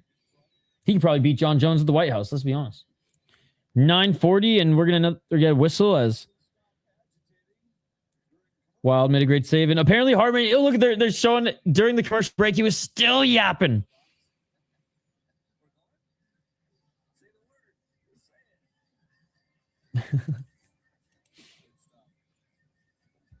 $9.40. Face off one, Quinn Hughes. Back to Zuccarello. Zuccarello back to Hughes. Hughes to Zuccarello. Zuccarello shot. Doesn't get through. And the Avs are going to send this down the length of the ice. Wallstead goes for a little bit of a skate to retrieve it. He leaves it for Hughes. Hughes on the breakout. Hughes drops it. Boldy works his way over the blue line. Boldy. Oh, some nice hands by Boldy. Boldy back to the blue line. Kaprizov didn't think that was coming to him. He sends it back up, and that bounces back down the length of the ice again. 1 minute has gone by. Only one legit chance for the Wild so far. You know how bold you have to be to punch your fan? 51 seconds. Shout to Armin Sarukian. Ooh, there's a nice opportunity. Boldy in front. Eck, they're trying to tap it in. But a beautiful save by Blackwood.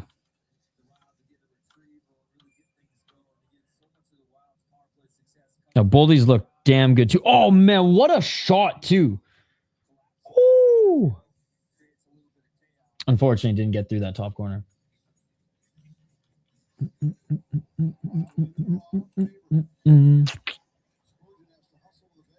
See you later, bitch. 8:33.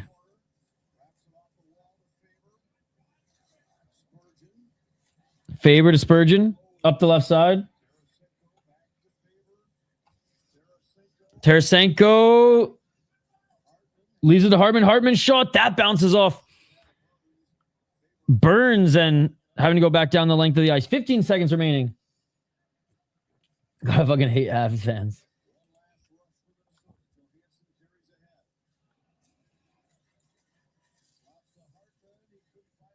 Hartman keeps it in, sends it to Tarasenko. Tarasenko trying to find someone at center. He does. Top of the circle, shot. Avs at full strength. They look tired. Your friendly football, a punch, and it's DK on a fan in a wig. Hey, I don't mind DK. Former Seahawk, right? Oh, rebound. Back to the blue line. Avs. Shot. That goes deflected right. Avs have it up against the wall. Back to the blue line. Right side, top of the circle. And a shot. Great job by Wallstedt. Covering that one up. Oh, and we have a call on Minnesota now as Tarasenko took a penalty and he is arguing his case. He is pissed. Arguing his case to the ref here. He doesn't know what's going on. He doesn't know what's going on. The right way. How much does that rub off on you and the rest of the team? What's a rub off means? How much do you learn from that? Oh, okay. Interference for Tarasenko. He cannot believe it. He cannot believe it, just like he didn't know what a rub off means. It's a decent little clip that's going to cost him a lot of money, I'd imagine. Bro, know how much that Madam stream you seen? I was in hell, dude. I couldn't win. I think I was streaming. I just hopped in to show some love. I was in there for about probably like 5 minutes as I was waiting for the UFC. Doing a little too much rubbing off, it seems. The on-ice shift clock is dope as far as a fair weather hockey fan.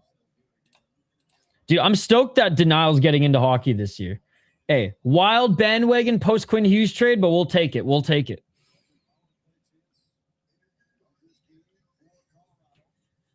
We're making a hockey fan of Denial like he's making a DBX fan out of me.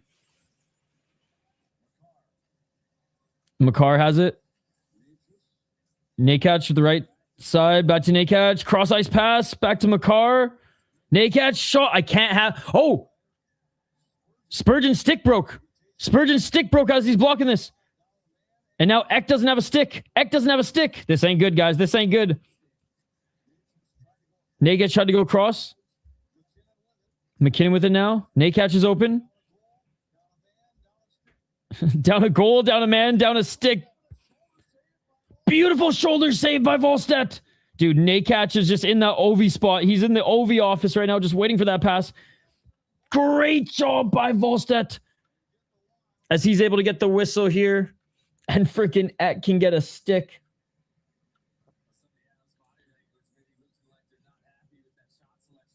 Probably still hockey, to be honest. Just like how America loves Jesus, as a Canadian, we love hockey. And like, I'm not even being like facetious. It's like, it is ingrained in our culture and veins. Like,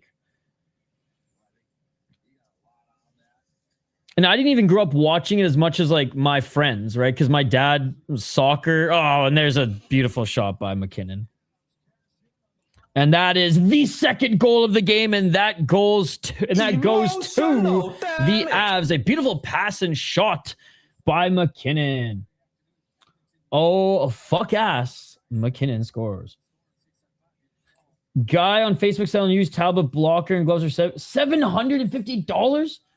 Yo, bring him down to $580 at least. But that's pretty cool. Of course, McKinnon scores. I've come and gone from hockey forever. It's just super frustrating to invest as a fan in a team that hadn't invested properly in themselves. That is true. No, that is true. But I listen to people like you and others say, it's time.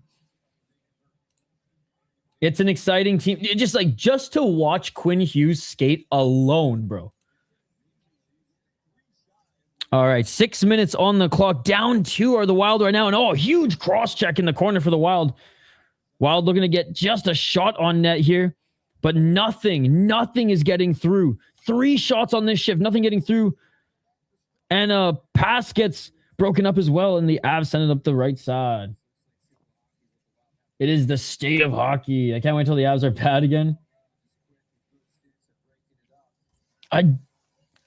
No. I don't know where you're going with that. I wouldn't say Quinn Hughes is like Charles Barkley, but I mean, Charles Barkley, I guess, like he was a good basketball player, but 520. For the guys sport, I grew up in rinks, traveling to tourneys with friends and families just to get out of the house. Remember some regrettable outdoor events. I went to a Flames alumni game in freaking fucking Fahrenheit in like 9 or 10 degree weather, thinking there was going to be heat lamps, so I just wore a jean jacket. Fuck, I lasted a period and a half. Sorry, Lanny.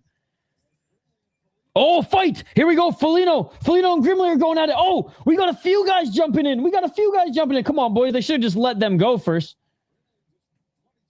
Burns now jumping in. Mason now getting in Foligno's face. They should just let Foligno and him go first, but Brindley and him might have to go in the third.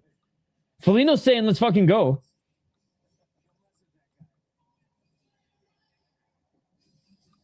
Burns talking to Foligno right now.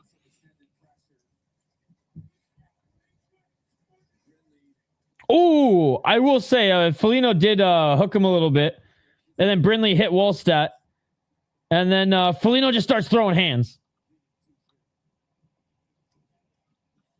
I knew that's where it was going. And of course, they have to go to commercial break now because watching a hockey freaking fight is too crazy for TV. So conveniently, last night, Bears versus Packers. The airline heater went out for the Packers. They were in Chicago. As someone who was told you got to hate the Packers to live in Minnesota, I approve. There's quite a bit of Timberwolves welcoming Houston Mini. I think Anthony Edwards took him out for supper. Julius Randle came to the game, I think, with like his kid. You told me the skates are sharp. I was looking into it because I had no idea. Yes, sis, yes. There's been a few people who've actually survived too, like Zednik. There was a goalie in the OHL who got hit, and I think it was like under his thigh that got cut, and within 2 minutes he'd lost so much blood he passed out, and he was literally just lying in a big circle of blood. And they said if he would have been on the ice for like 4 to 5 more minutes, like that one was gnarly. And that's like, it was a 17-year-old. Like, yeah, that one was nuts. Nah, dude, it wouldn't be hockey. There's roller hockey. They can go play roller hockey, or they can play ball hockey if they want. That's like saying NFL players shouldn't be 200, 300 pounds. They should just be 150 pounds and will have less concussions. Fuck that shit, dude. It's like people who don't want to see hits in hockey. Go watch Ringette. Ringette exists. Go watch it. If they're not sharp, they can't glide. They can't glide. They can't move. The neck guards being mandatory are gonna come in at some point, though. Yeah, and more players are using them. In juniors, they're mandatory now. 4-minute power play for the Avs. What?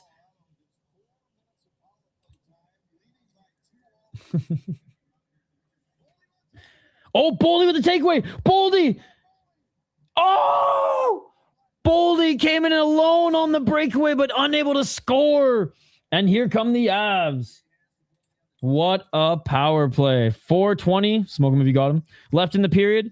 3:31 on the Colorado power play. Olympics are mandatory too. I think it's, IHF. It's going to be weird seeing Drew Doughty in a... Actually, wait. Drew Doughty's worn neck guards before. What am I talking about? What's an obscure player who'd look funny wearing a neck guard? I just think Thomas Plekanec, remember, I don't even think he had the neck guard. I just think he had the turtle neck for Montreal. Makar up the left side, back to Makar on the blue line. 4 minutes and 13 seconds remaining in the period. 3:19 on the power play. Left side, circle, cross ice, bumblefuck by Nikash. McKinnon, Nikash, shot. I think they hit the post. Right and wide. Nice. I've had 3 eggs so far today. 2:57. Here comes another rush by the Avs. Just under 3 minutes remaining on their power play. And just over 3 minutes remaining in the period. Left side, circle. Back to the blue line. Top of the circle. Left side. Not a lot of room for a pass. So Makar slows things down. And he sends things back up. And holy fuck. He's so quick. McKinnon so quick. And is there a rebound? There's not a rebound as Wallstar goes down. And they still can't get this puck out. The Avs still have it. Avs behind the net. Some tired Wild players out there. Oh, Wild out of... Oh, what a save by Wallstem. And the Wild are out of position. And Makar had a perfect lane down the slot. He takes it, he shoots, and the wall of the St. Paul makes another beautiful save. 50 people watching right now. You guys are amazing. Smash that like button and subscribe. And big shout to everyone in the bots on Twitter and X. Twitter or X. I'm always just going to call it Twitter. I guarantee in our lifetime, Elon's going to rename it Twitter for lulz. So 3 minutes remaining in the period, 2 minutes remaining on the power play. While they're at least able to get a change there.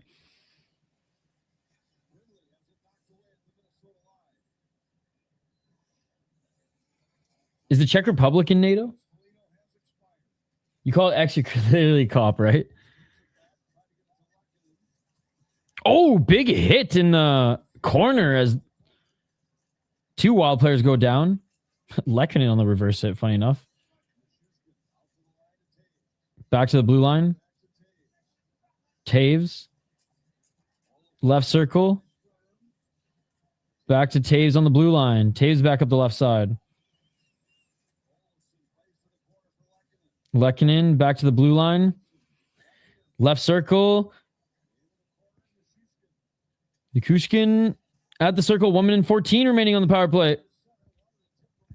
Tried to get a tip at center. Unable to. Shot at the top of the right circle, but nice save by Volstad. Shot.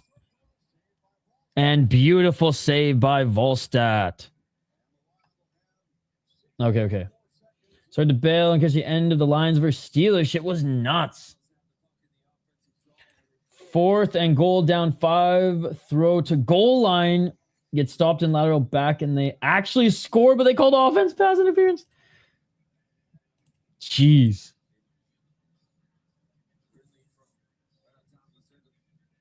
Dude, the wall of St. Paul, even down 2, has looked excellent thus far in this game. Makar, McKinnon, Nakesh, back to McKinnon, back to Makar. McKinnon doesn't take the shot, back to Makar. McKinnon, one-timer and a nice stick. And Volstad well out the right side and dives on the puck like a freaking starfish. 40 seconds remaining on the power play for the Avs, and what a penalty kill here for the Wild. Knock on wood.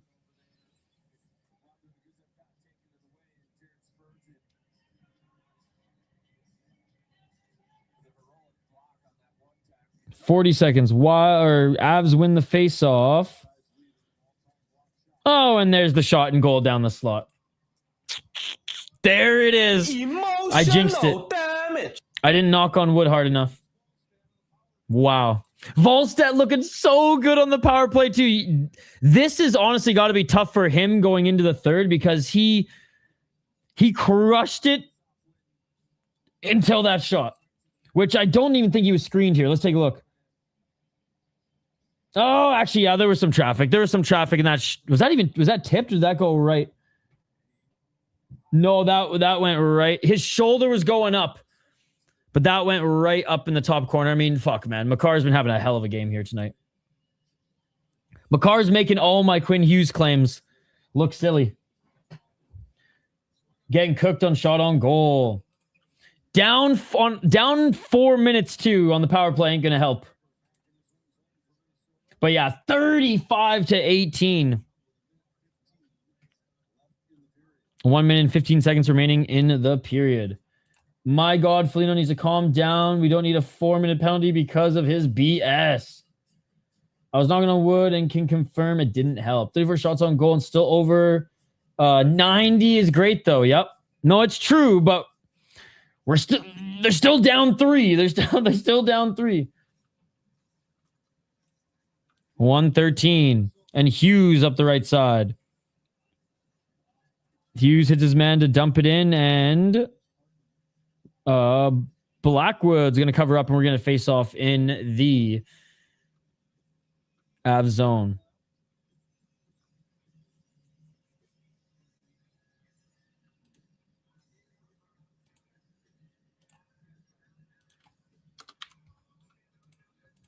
All right, here we go, guys. Face off. Or sorry, I guess that was that icing? I guess he didn't hit Hartman. I thought he hit Hartman at the blue line, but no icing, and there's gonna be a freaking face off to the right of Volstad. We need to up our return fire to even out opportunity chances. Fuck cars. Just traded Wilson.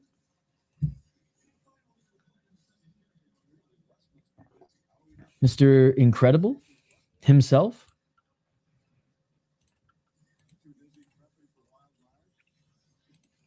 .48 seconds remaining in this period.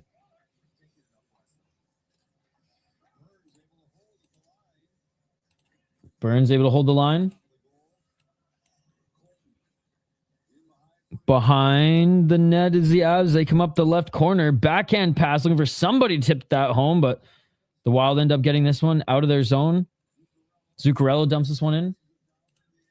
Baseball, Americans dying pastime.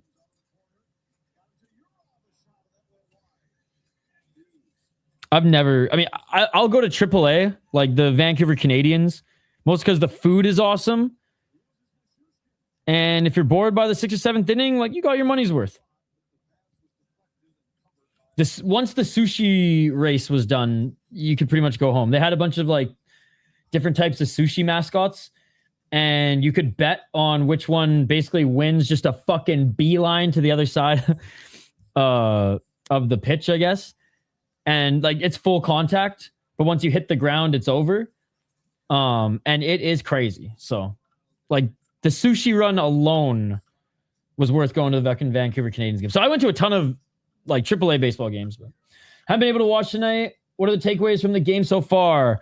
Avs speed, Wild, I guess undisciplined. And Volstad's been an absolute beast despite them being down 3. And Makar and McKinnon are playing out of their fucking minds. So Makar said, "Hey, what did you guys say about Quinn Hughes being better than me?" And he said, hold my beer. And he's been absolutely dominating. I played all over from Iowa to Thunder Bay back in my teens. Nice. My grandpa was a big baseball guy, so like I'd watch Mariners games with him. So like I'd watch Ichiro Suzuki hit homer after homer after homer in Seattle constantly not make the playoffs. But I mean, I watch fights, man, and I can't watch baseball because half the time I'm like, hit him. I was like, if someone's running to first base and going to slide, like my first reaction, just soccer kick him in the face. He ain't making it to first base. But like you can't do that in that sport. So I have no interest in that sport. Mind you, I don't want to see anyone get friggin' baseball cleat to the face. That's even too brutal for me. And I watch freaking bare knuckle, but yeah, it is wild. Speaking of fights, though, what a segment. What a segue, I should say, into this segment. There's been some great hockey fights recently. So let's dive into them. I know we just got Hughes, but as a Canadian, I do prefer Makar. As a Canadian, I still prefer Hughes. About to up the dosage to get like Roger Clemens. What did I say? Once I hit 40, then... or was it 40? No, 45. Or if my knees go before then. Then if my knees go. Then I'm going to freaking full-on John's mom dive in. Chances for the Wild to win. Looking slim, given that the Avs have not even bent at all. Wild power play has looked okay. Yeah, I don't know. The Avs have really been beating them everywhere, speed-wise, taking advantage of their opportunities. Volstad's been looking really good, but he only can save them for so long and so much. And Kaprizov's been shut down. Boldy, unable to capitalize on some of his shots. The game has been pretty tight defensively overall, especially the first period where like there were stretches and there was some reflections of this in the second period as well. There were times where both teams were just really battling in the neutral zone. It was tough for either team to even just dump it in, let alone get it over the blue line. Exactly.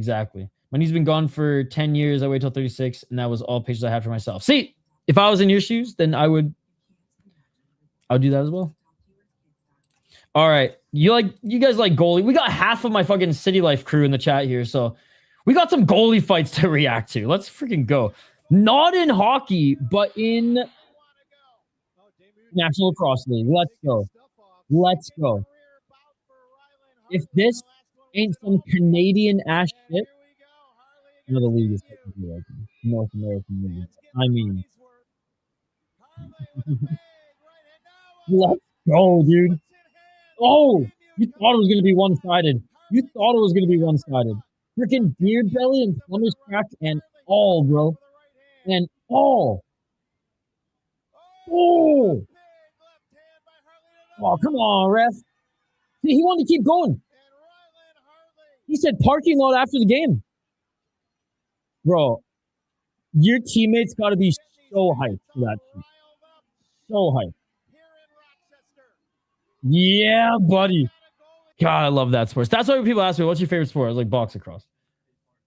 Not to mention, Avs have 0 losses leading after the third. There's that as well. Okay, there's another fight. Where was it? Manitoba and Rockford. Yeah, Bauer, man, this is a heavyweight bout as far as AHL terms go these days. I want audio for this one too. But Bauer for the Manitoba Moose has been, and he's young too, early 20s. He's been going friggin' toe-to-toe with everybody recently, man. Everybody, and this is another huge one. And now we're going to drop him right at center ring. It's Tyrell Bauer and Dylan Boucher, the heavyweight matchup here in Winnipeg. Boucher? Engage just at the red line. Dude. Sizing each other up, almost at a standstill. Now Boucher, with his left, grabs Bauer and starts hitting him with little jab with the jersey hold. Oh, there's a right hand. Oh, here we go. Rock'em sock'em, baby. Oh, my God. And the helmet of Boucher comes off. Man. Good scrap. I love how the refs in the A are finally... Oh, there's some blood, too. I wonder if from the knuckle or if he socked him in the nose there. That's what cut him. Or if maybe the visor hit him or something under the... Oh, my God. What a scrap. Dude, I love how in the beginning of the season I was complaining... Oh, hey, I won extra. What a scrap. Holy fuck, dude. I love how in the beginning of the season I was bitching how like the AHL is not letting fights go as much as they used to, and they were like, okay, well, we heard you. Oh, no, I want to fight him. Dude. All right, chat. Which fight did you like more? Did you like the lacrosse one or did you like the hockey one? God, they were both unreal. Let's see. Did I save any more? I think those are the only 2 I saved for this stream. But yeah, how nasty was that one? I might have one that we shared on like earlier this week. If I find that in the next like 3 scrolls, we'll bring it up. All my bookmarks here on Twitter are all just MMA highlights. So wrong stream for that. Yeah, I don't think anything else recently. If you, as always, guys, tag. Oh, here's one. Okay, so this was early December. This was about 11 days ago, but it was still a good scrap. Some of you probably already seen this, but this one was a good one as well. I mean, what a way to spend intermission than to react to fights, right? The Wild are down 3-0. We need to pick me up. All right. Again, this was on December 9th, so you guys have probably already seen this one, but it's a good tilt nonetheless. And I mean, this is Denial's sport. He's a big fan of bare knuckle fighting. I mean, that is literally hockey. You got to get through someone's helmet too with the bare knuckles. Here, Caden Hamill surveying each other out on top of the sea as Gallant. Oh, dude, Gallant's a motherfucker too. Free, the right arm as they exchange. Helmet is off. He almost fights every single game, which is like we don't see that shit anymore. They are connecting. Jab. The right now free. Stick taps. Who's this? Lorisenko? He's pretty good at commentating. Oh, he rocked in there, man. And a couple uppercuts as well on the ground, a little dirty. Maybe a a little standing dirty. ovation. There's one thing that'll bring the crowd up. Wow. Another good scrap. Another good scrap.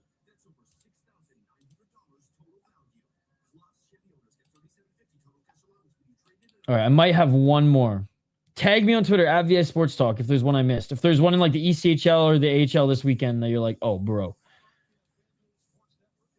I know Brian always hits me with the friggin' Iowa ones I miss. Okay, so we've shown this on stream before, but this was literally Bauer less than a month ago. This is what I'm saying. This guy from Manitoba, he fights literally every month. He has fight of the year, and I think he's 24. Yeah, we reacted to this one before, like last week or the week before, but this we'll cap off this segment. We'll cap off this segment with this amazing fight. And again, like, I don't even know which one's better. This one was a little longer, but I feel like the other one was a little bit more brutal. You guys let me know in the live chat. And let me know if Bauer is the new Rempe. And if he's coming for his fucking job. Here we go. This is some Rock'em Sock'em shit. They paint the ice red with each other's blood. It's absolutely insane. Oh, this is why I can't watch baseball now. This is why I can't even watch football half the time. You can't do this. Don't even get me started about the NBA. I know you love your T-Wolves, and look, I hope they do well for, like, you know, Minnesota's sake, Minnesota sports fans' sake, but like, can't fight in that sport. Detroit Pistons were the last team I ever cared about, and that team was during the Jordan era. Oh man, they're still throwing, dude. And I was blown away that the officials allowed this one to go as long as they did, but I think they knew. They're like, oh, this is gonna be fight of the fucking year, dude. This is gonna be fight of the fucking year. Unbelievable. This is why we love the sport, man. This is why we love the sport. And again, growing up in Canada, even friggin' junior hockey, man. I showed you the picture of those Prince George boys. These guys are 17. Back in the late 90s. Sickest BCHL jersey ever, by the way. Well, there you have it. Should we start doing this if we can't bring on a guest? If I don't have like an extra podcast segment or guest, I guess at that point. Podcast guest to bring on. Do we just like go full on fights? The Lithuanian basketball league is actually a lot of fun, but every now and then they fight. The CFL, really fun league because there's at least 2 line brawls a year. Although there was a fight against a fan, assault fight, potato in the NFL. So they're learning from the Canadian Football League. They're learning. I take way too many jabs at the NFL for like the CFL being just like a nothing league. But shout out to the BC Lions, my boy Solomon Elamimium. Let's go. All right. Quick break here, guys. We're going to hear from our friends at Zamboni's on 7th.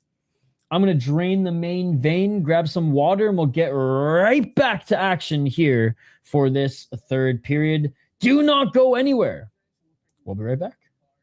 Sundays are fun days at Zamboni's on 7th Restaurant and Bar. They love hockey, they love St. Paul, and they love bingo. Their charitable gambling sponsors are St. Paul Capitals Youth Hockey, and they've partnered with them for Sunday bingo with great cash prizes, including a $1,000 coverall game. Take advantage of free street parking on Sundays, and stop in for great food and drink, cash prizes, and of course, THC raffles during Zamboni's on 7th, Wake and Bake, and Smash Mouth Pizza Brunch Bingo Sundays. Come get it. Zamboni's on 7th Restaurant and Bar at 174 West 7th Street, right across the street from Grand Casino Arena. We're going to keep calling it the X. More than just your go-to spot before, during, and after all your favorite downtown events, Zamboni's on 7th is now your spot for late night downtown eats. On game days, event days, and plain old regular days, Tuesday through Saturday. Zamboni's on 7th is now serving their delicious tavern-style pizza, as well as fried specialties late into the night. Check out their menu online at zambonison7th.com or stop by for a few beers, cocktails, or sodas and dig in. Zamboni's on 7th. Before, during, and after. Way after.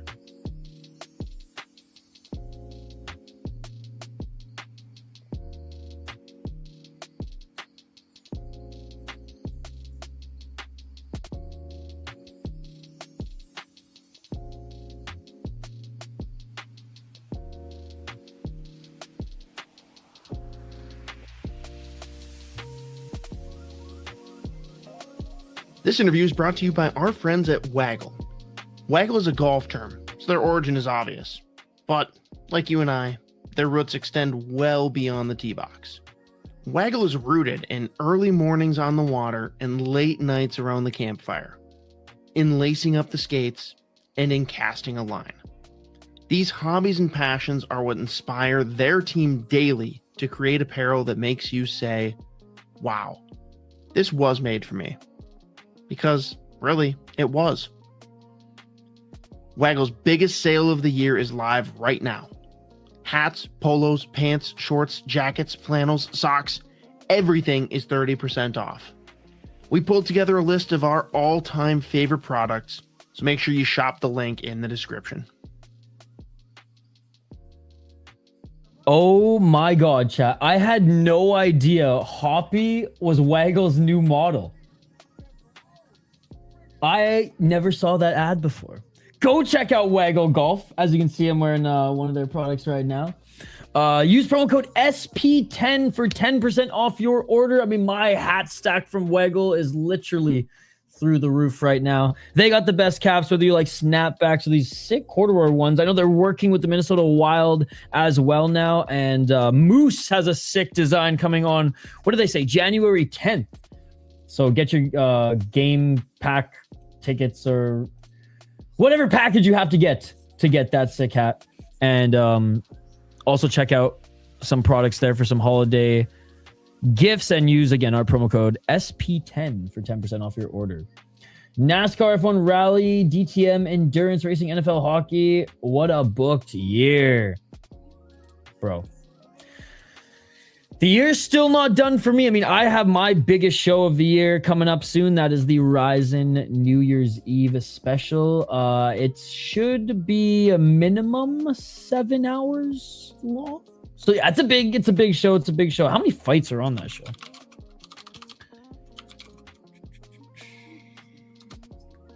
There's quite a few. Avs lead 3-0 right now, ladies and gentlemen. Wild held without a goal. Penalty kill overall looks okay, but let's be honest. Volstead has been the one. Volstead has been the one keeping this team in it, and they're down 3-0 now, and it is tough to score goals against this team. They're so fast. Their transition is insane. And when we saw firsthand where the Wild had a beautiful chance in front of the net, and the Avs get the puck back through the neutral zone, and boom.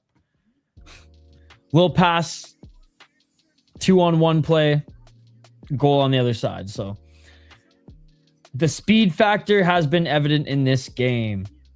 And obviously, Foligno crashing out a little bit, and the Avs going 4 minutes on the power play right before the end of the second period.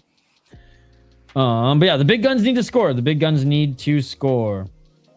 Tarasenko, I know, unfortunately, the penalty that he took led to an Avs goal. But overall, like, he has been noticeable here tonight. Hartman's had his moments. He drew a penalty, and he's had some moments as well. Hinostroza, too, has had some good moments. And like, I don't think Kaprizov's playing bad by any means, but, like, okay, they are shutting him down 2-on-1. When he does get through, there's nobody really able to help, and Boldy just hasn't capitalized on some of his opportunities. Hughes has been fine. Him and Faber eating a lot of minutes still. But man, it is nice that like Brodin is back in there, because so Faber and Hughes each have 16, 17, Spurgeon 14, and Brodin 16. Brodin's coming back in and playing a lot of minutes as well. But yeah, we just simply need some of the big dogs to score, or someone to step up that Russian line to get going again. Hey, sounds good, buddy. Blackwood's been good for them as well. Like, and I'm not saying the Wild haven't had any good chances. No, they've had a few pretty good chances, but the Avs just haven't bent at all, like I said. All right, and Wild attacking here early as the puck has dropped to the third period, ladies and gentlemen. So Eck, Boldy, and Johansson trio back on the ice. Hughes at the line. Fires it. That goes wide, and puck goes all around the net and back to the all the way back to the Wild zone. Neutral zone now. Wild gonna make a change. Boldy's still out there though. Boldy trying to keep that into the corner. Boldy now switches off. Here comes the Avs up the middle, and shot that goes wide, battling in the left corner. Shot from the line, blocker saved by Volstedt. To be fair, we played like 3 games out of 4 days, so the Wild must be tired a bit. Avs had a 2-day break. I mean, sure, but at the end of the day, they're still getting outskated. Like they're like speed is the biggest factor. Like, despite context, that doesn't change the fact that that's one of the reasons why they're losing. Maybe not quick enough on the back check, and that is probably a good excuse, but it's gonna happen. It's gonna happen. Especially this pre-Olympic part of the schedule. Where the hell is Kaprizov? I mean, I just kind of said in my breakdown, like, he hasn't been having a bad game by any means. They've been really going hard 2-on-1, and when he's able to get loose puck, rebound, and couldn't find... I don't think he could find... deflection there in front of the net again. And beautiful save by Volstedt. Avs couldn't get the rebound. They take it back in, though. Tried to just shovel it in that right side, but Volstedt and the Wild forced it into the corner, and they have it in the corner back to the blue line. But yeah, whenever Kaprizov beats 2 guys, there's just nobody. There's nobody there to assist him. But yes, he does need to score. Anybody needs to score at this point, right? And you got to lean on those big dogs. But Avs playing an excellent game. I'll say the Wild haven't been good enough. This is what Billy G was worried about before the trade. What do you mean? 1743.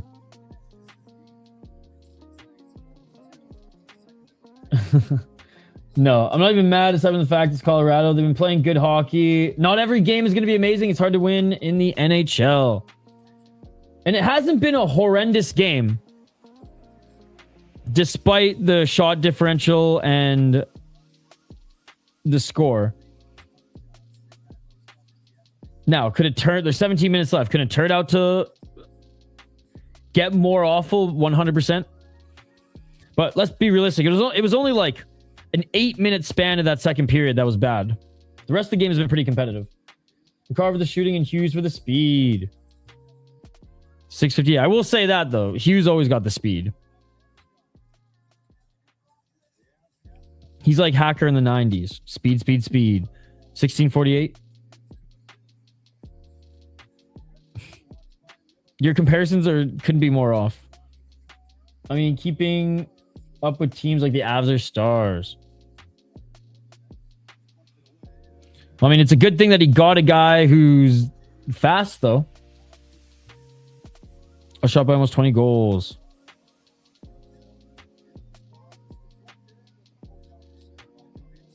And Johansson pokes it out. True. You take away that 4-minute power play, though, and it doesn't look as bad.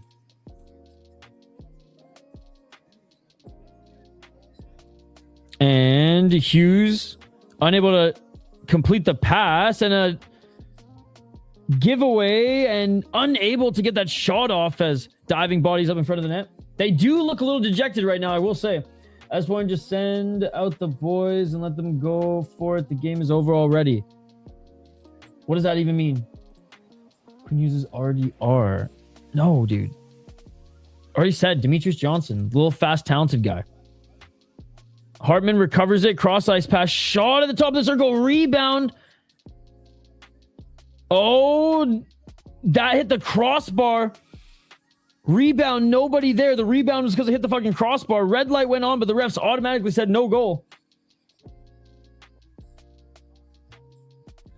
15-16, and the Wild have it back in their zone. Kaprizov with it. Kaprizov behind the net. Looking for anybody. Drops it back to Brodin. Brodin back to the blue line. Hughes down the slot. Got to Zuccarello, and that went just wide. Hughes keeps it in. Sends it into the corner. Good effort by Hughes. Brodin shot. That goes wide. Rebound. Score! Hartman has been on fire these last few games, and just like that, momentum swings the other way. Quinn Hughes is one of the smallest but fastest and talented guys in the league, and you keep giving me friggin' big gangly ass dudes. And there we go. Wild still down by 2, which, hey, took them this long to just get one, but a nice little rebound. It looked like Blackwood thought he had it there. Or he just didn't know where it was because it went, because it hit post. So he's Rey Mysterio. Big goal, lots of time left. I don't even know what that is. Is he like John Cena? Does he do the UFC? 14:37.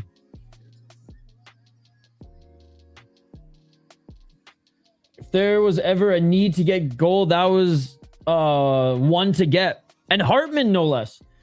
Stu Foligno probably going to cost us the game because of the stupid penalties. Well, I mean, Tarasenko also took a penalty and the Wild got scored on. 14-12. There's worse penalties to take than, you know, someone hits your goalie and you tell him to get the fuck out of the crease. He's like Brock Lesnar. Hey, what's up, Eric? Good to see you. Good to see you. Been on the road. Just time to see Hartman's lamp lighter. Hey, you came at a good time because it's been a tough game.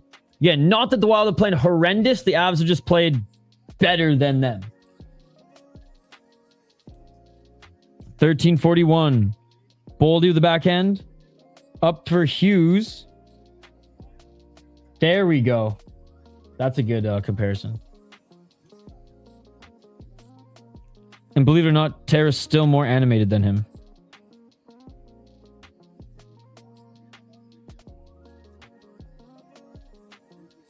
Hughes through center.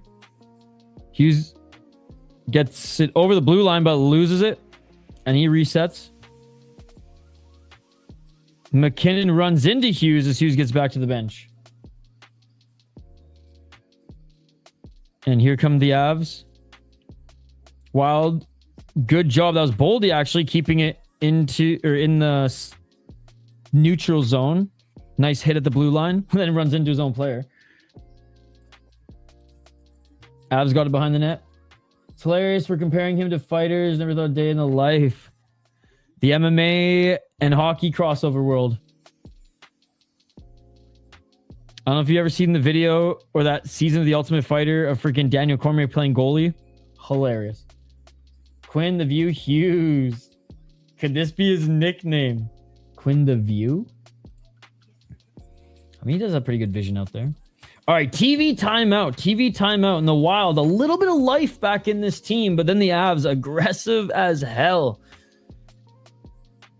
right after getting scored on. Shots 39-22 for the Colorado Avalanche. Insane there. Pretty physical game, but the Avs 13 hits, the Wild 11. As far as faceoffs, Wild starting to creep ahead with, well, they have creeped ahead with 32 on 30, but hits, faceoffs pretty even. Shots and goals, not so much. Volstad playing an excellent game though, man. He has made some huge saves. This could be a lot worse. This could be like 5-1 if he didn't come up huge, especially on that big, or just especially on all their penalty kills, to be honest. D helping Wally out with 26 block. That too. I've noticed this season the Wild have been blocking shots every single game. Maybe it's because like half the team have been fourth liners / Iowa players who've been called up, and like, what does the AHL teach you? Get in those freaking lanes. And now the big boys who are back are like, yeah, you know what? We got to play like that. Might be back. All right, just coming back from the timeout here. That goal, that first goal from the Avs, though, Wild fan or not, that was fucking tight. That was a sick goal. They should sell the team if they lose this game, yeah.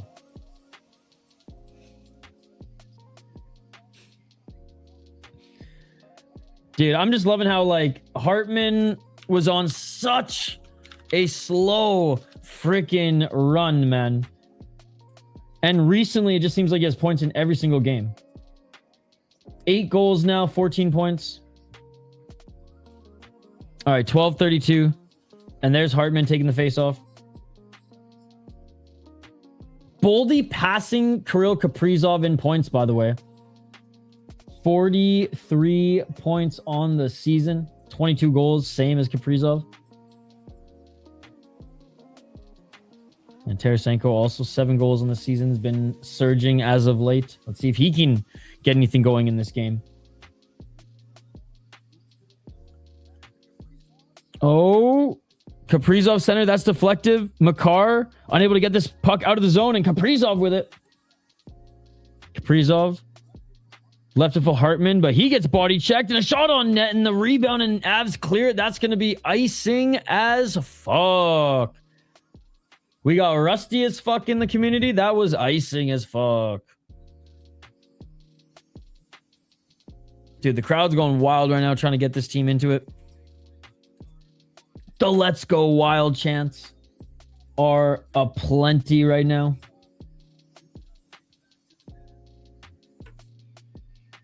I mean, these are the funnest games, the potential comeback games, right?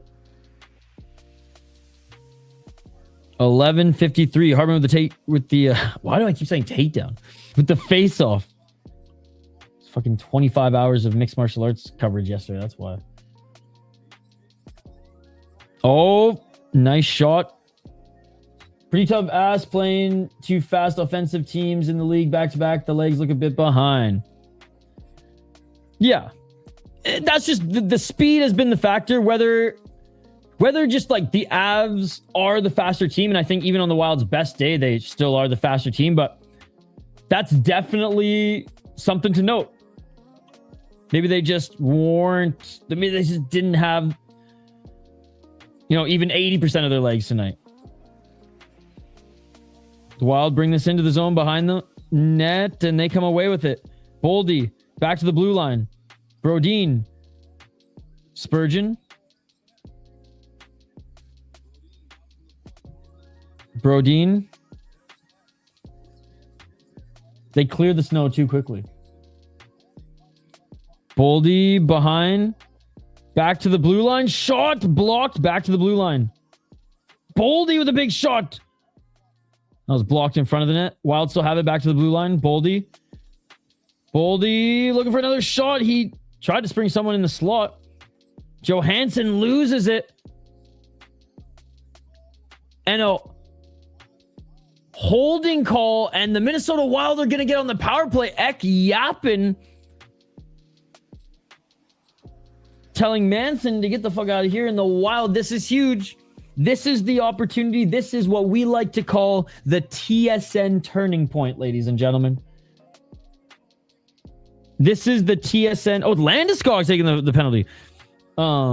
This is the TSN turning point. If the Wild don't get a goal on this power play, the Avs are going to have at least a few shifts of momentum, given that, like, the hockey gods just gave you a gift and you couldn't capitalize it. A goal from the Wild in this power play? Psh, I expect this game to go to overtime.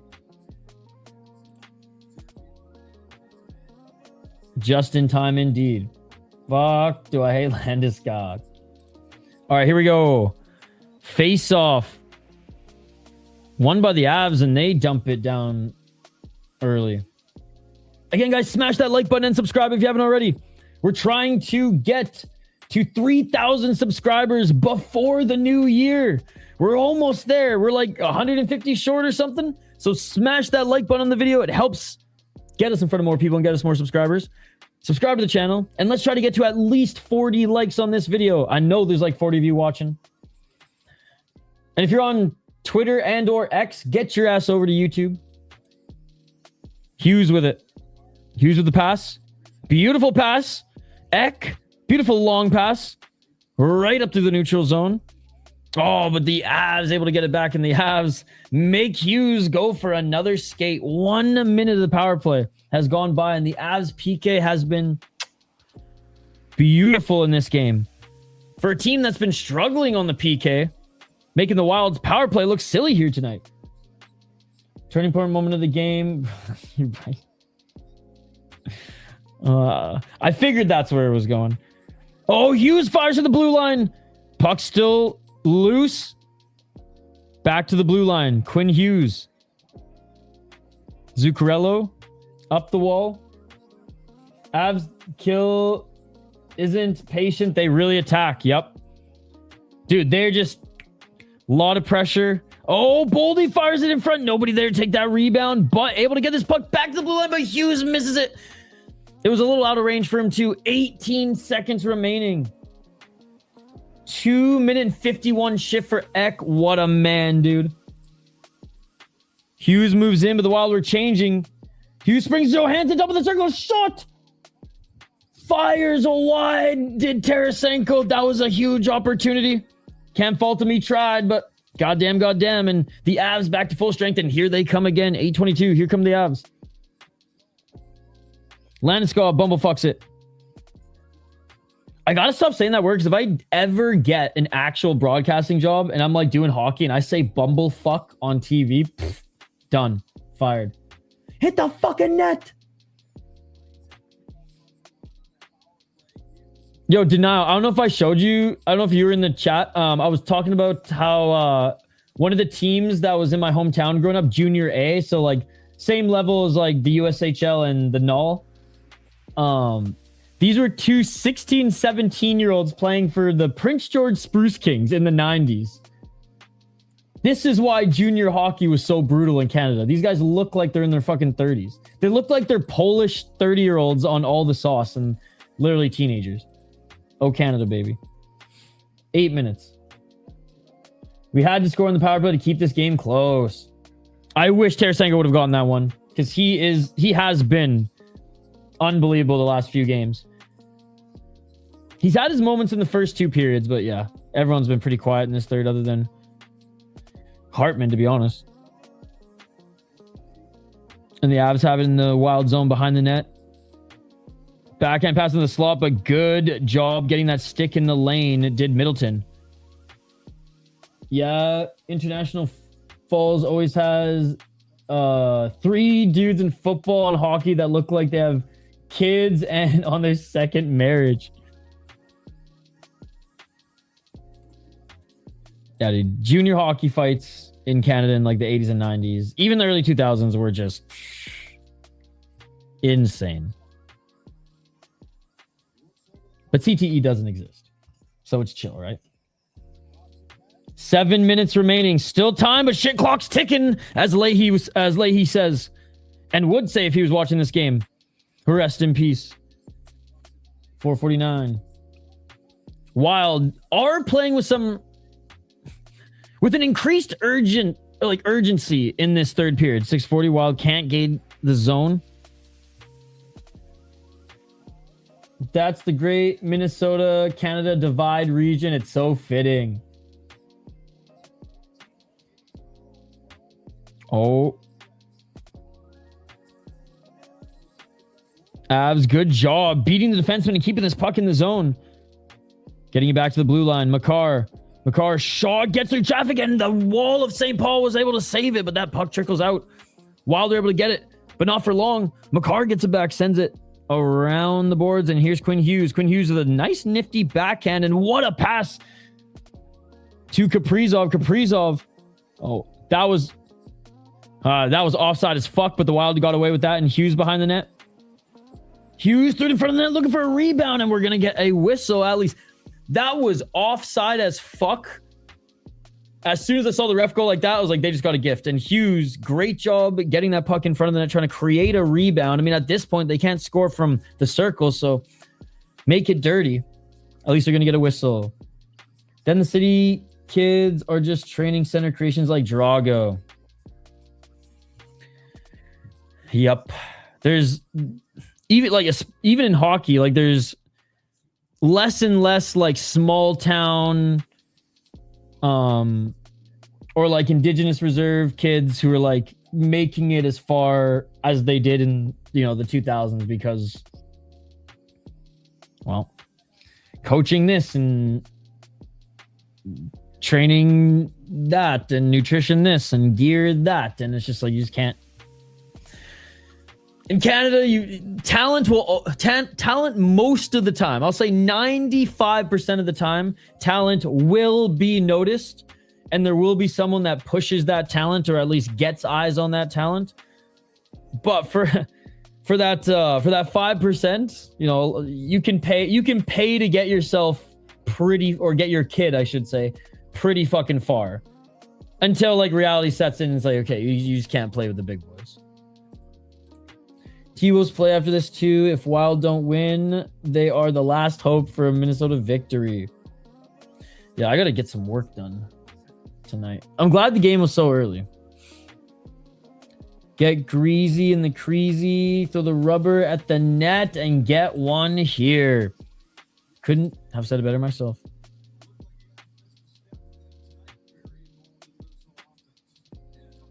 Couple posts too by the Wild, I will say. But the Avs had two really nice shots that hit the post too. So Brodin coming back, by the way, and he's just eating minutes tonight. 4 block shots and an assist. All I hear is using Kaprizov. Is there anyone else playing? Right? I mean, Boldy's been having a good game. He just hasn't been able to capitalize on some of his opportunities. Tarasenko was noticeable in the first and second period. But yeah, man.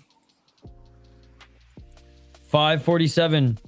Hughes getting up into the action and tries to set up a rebound here again, but great save by Blackwood. Look at that. Hughes just said, all right, fuck it. Fuck the blue line. I'm just going to jump into the play. Dude, it's so weird seeing him in a Minnesota Wild jersey still. Again, from someone who's a Canucks fan, bleeding blue and green, like it's just so weird, dude. It's so weird. 5:42. Face off to the left of Blackwood. Ooh, and Eriksson Ek loses the face off. And the Avs get it out of their zone, but Faber quick to retrieve it. There's the grease. Just need to bang it in. Kaprizov on the left side. Kaprizov with a shot. That goes wide. Unable to hold the line. Hughes. To Boldy. Boldy back to Hughes. Off Hughes' stick. Faber. Jumps on the loose puck and battling up the right wall and able to keep the puck in, but Faber whacks at it. Avs get it back and they send it at center. Both teams change. I bleed Christmas colors. We're literally in Christmas colors right now. By the way, 2003 CCM, baby. None of that fanatic shit. Smells like it's from the friggin' early 2000s too. 442. Trenyan loses it at center. Come on, we need this Russian line to go. Where's the gas, baby? Nikushkin, he's getting Nikushkin's got the gas. Just ask him. He's got more than the gas. They could call the Kuznetsov, although he's not in friggin' the NHL anymore. All right. Nikushkin again has it. Back to the blue line. Pass, shot, and oh my God, what a shot. What a shot, and that is 4-1. That is the dagger, ladies and gentlemen. That is the dagger. And of course, it's Brock Nelson, the Minnesota boy. What a fitting way to end this game for the Avs with Brock Nelson with the dagger, twisting it. And the Russian line failed us. The Russian line failed us. Watch the Wild, they said. Hey, they had a 7-game win streak. Nelson's been having a great season. He's been having a good game, too. Ooh, right over the glove. Wallstat was there, too.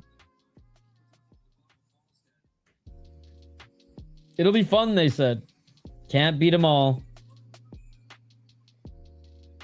I swear I'm not the curse. We won when I was streaming the Capitals. Still under 500.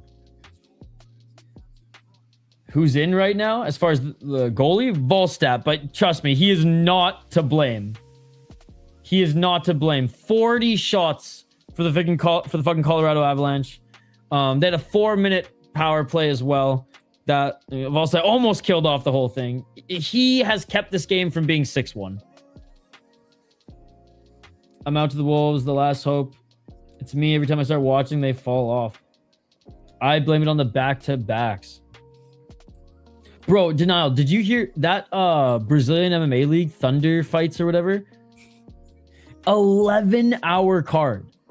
Their prelims went friggin' 9 hours. There was like 30-something fights. I looked at that this morning and I was like, there's no way I'm doing this today. Because you know me, if I start, like, I ain't going to stop. And I was like, fuck that, dude. Wild game instead, right, Tanner?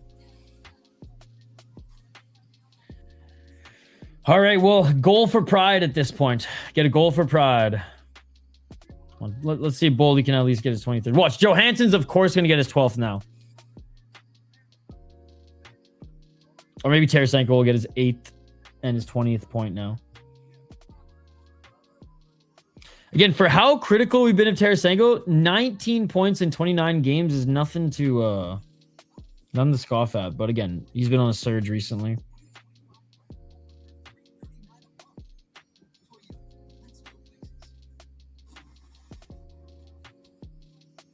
Well, Middleton will score his first. That's insane.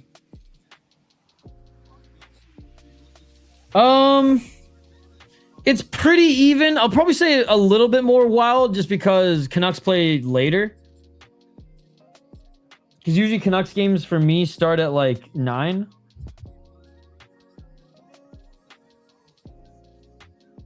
I tend to like follow more Wild media these days and like, you know, listen to more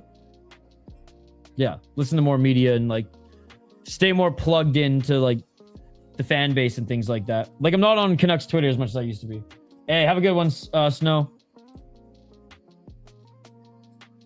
Yeah, it's not, I mean, at least it's not Eastern, but you know. 336. Shot by Hughes. Empty net for the Wild right now. Right? But hey, good problem to have. It's like you literally got 3 first-round picks from Judd Brackett. It's like it was Judd Brackett's like very delayed going away present, Sensei. He's like, here's 3 first-round picks, Canucks. So if you look at it that way, the Canucks just They just skipped a whole year or two of drafting, and boom, they got a few guys. Coots is still good down the line. They'll get some good picks this year. Demko will be moved. But good problem to have. I love seeing Liam Ogren have success. And Rossi he'll get into his groove. Going right to becoming the first line center. You know, without a Kaprizov on your wing who's kind of, just carrying the spotlight is big. And I don't even think that it's been too big of a stage. I just think it's a lot. A lot of tough matchups. But I think he'll be fun. I think he'll be more than fun. I think he'll be great. 325. Can the Wild even just get one more here? At least the shots don't look as bad, despite getting scored on yet again. The third period, easily the Wild's best period. 27 shots to 40. And the Avs are going to ice this one again. And Hughes has been playing crazy minutes. And Kaprizov this third period. Where is it at now? Yeah, Hughes 24. And Kaprizov 20. There was a funny highlight of Zeev giving Pedersen the stank guy. And another icing call from the Avs. Dude, the Avs are relentless. See, this is... there must be someone on the Avs who, doesn't have a point yet. And unlike John Hines, they're trying to give him that point. If this ever happens in reverse, like for the Wild and Ben Jones is out there, he better be on the ice for every fucking face-off.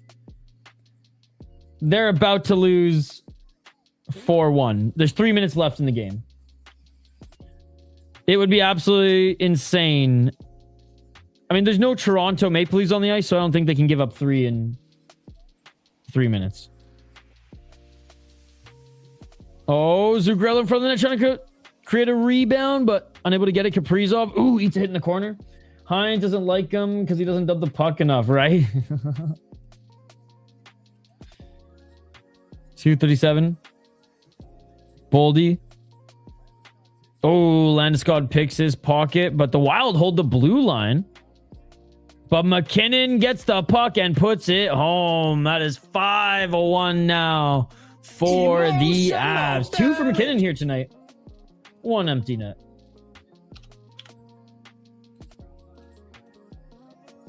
My joke is, and has been for a long time because I'm a diehard Canucks fan, that Canucks are the farm team of the NHL. Dude.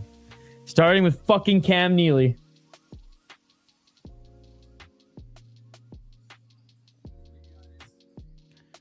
Yeah, I'm so sick of just Aquilini not going all in on any direction. Not going all in on, all right, we got something here, let's go all in on it, or we're just not going to rebuild for 10 years and pretend that we are. 213. Although sometimes it just doesn't work out. Look at the Buffalo Sabres. Just not working out. Doesn't matter how many top picks you have. And veterans you surround them with. Edmonton Oilers pre-McDavid. Just didn't work out. 156. Taylor Hall just liked to party too much. That wasn't just a reason, but still. 144. I think Dallas Eakins was fucked too. Avs Cup to lose if they stay healthy. Agreed, Ryan. 131 and the Wild are coming up the right side. Is that Boldy?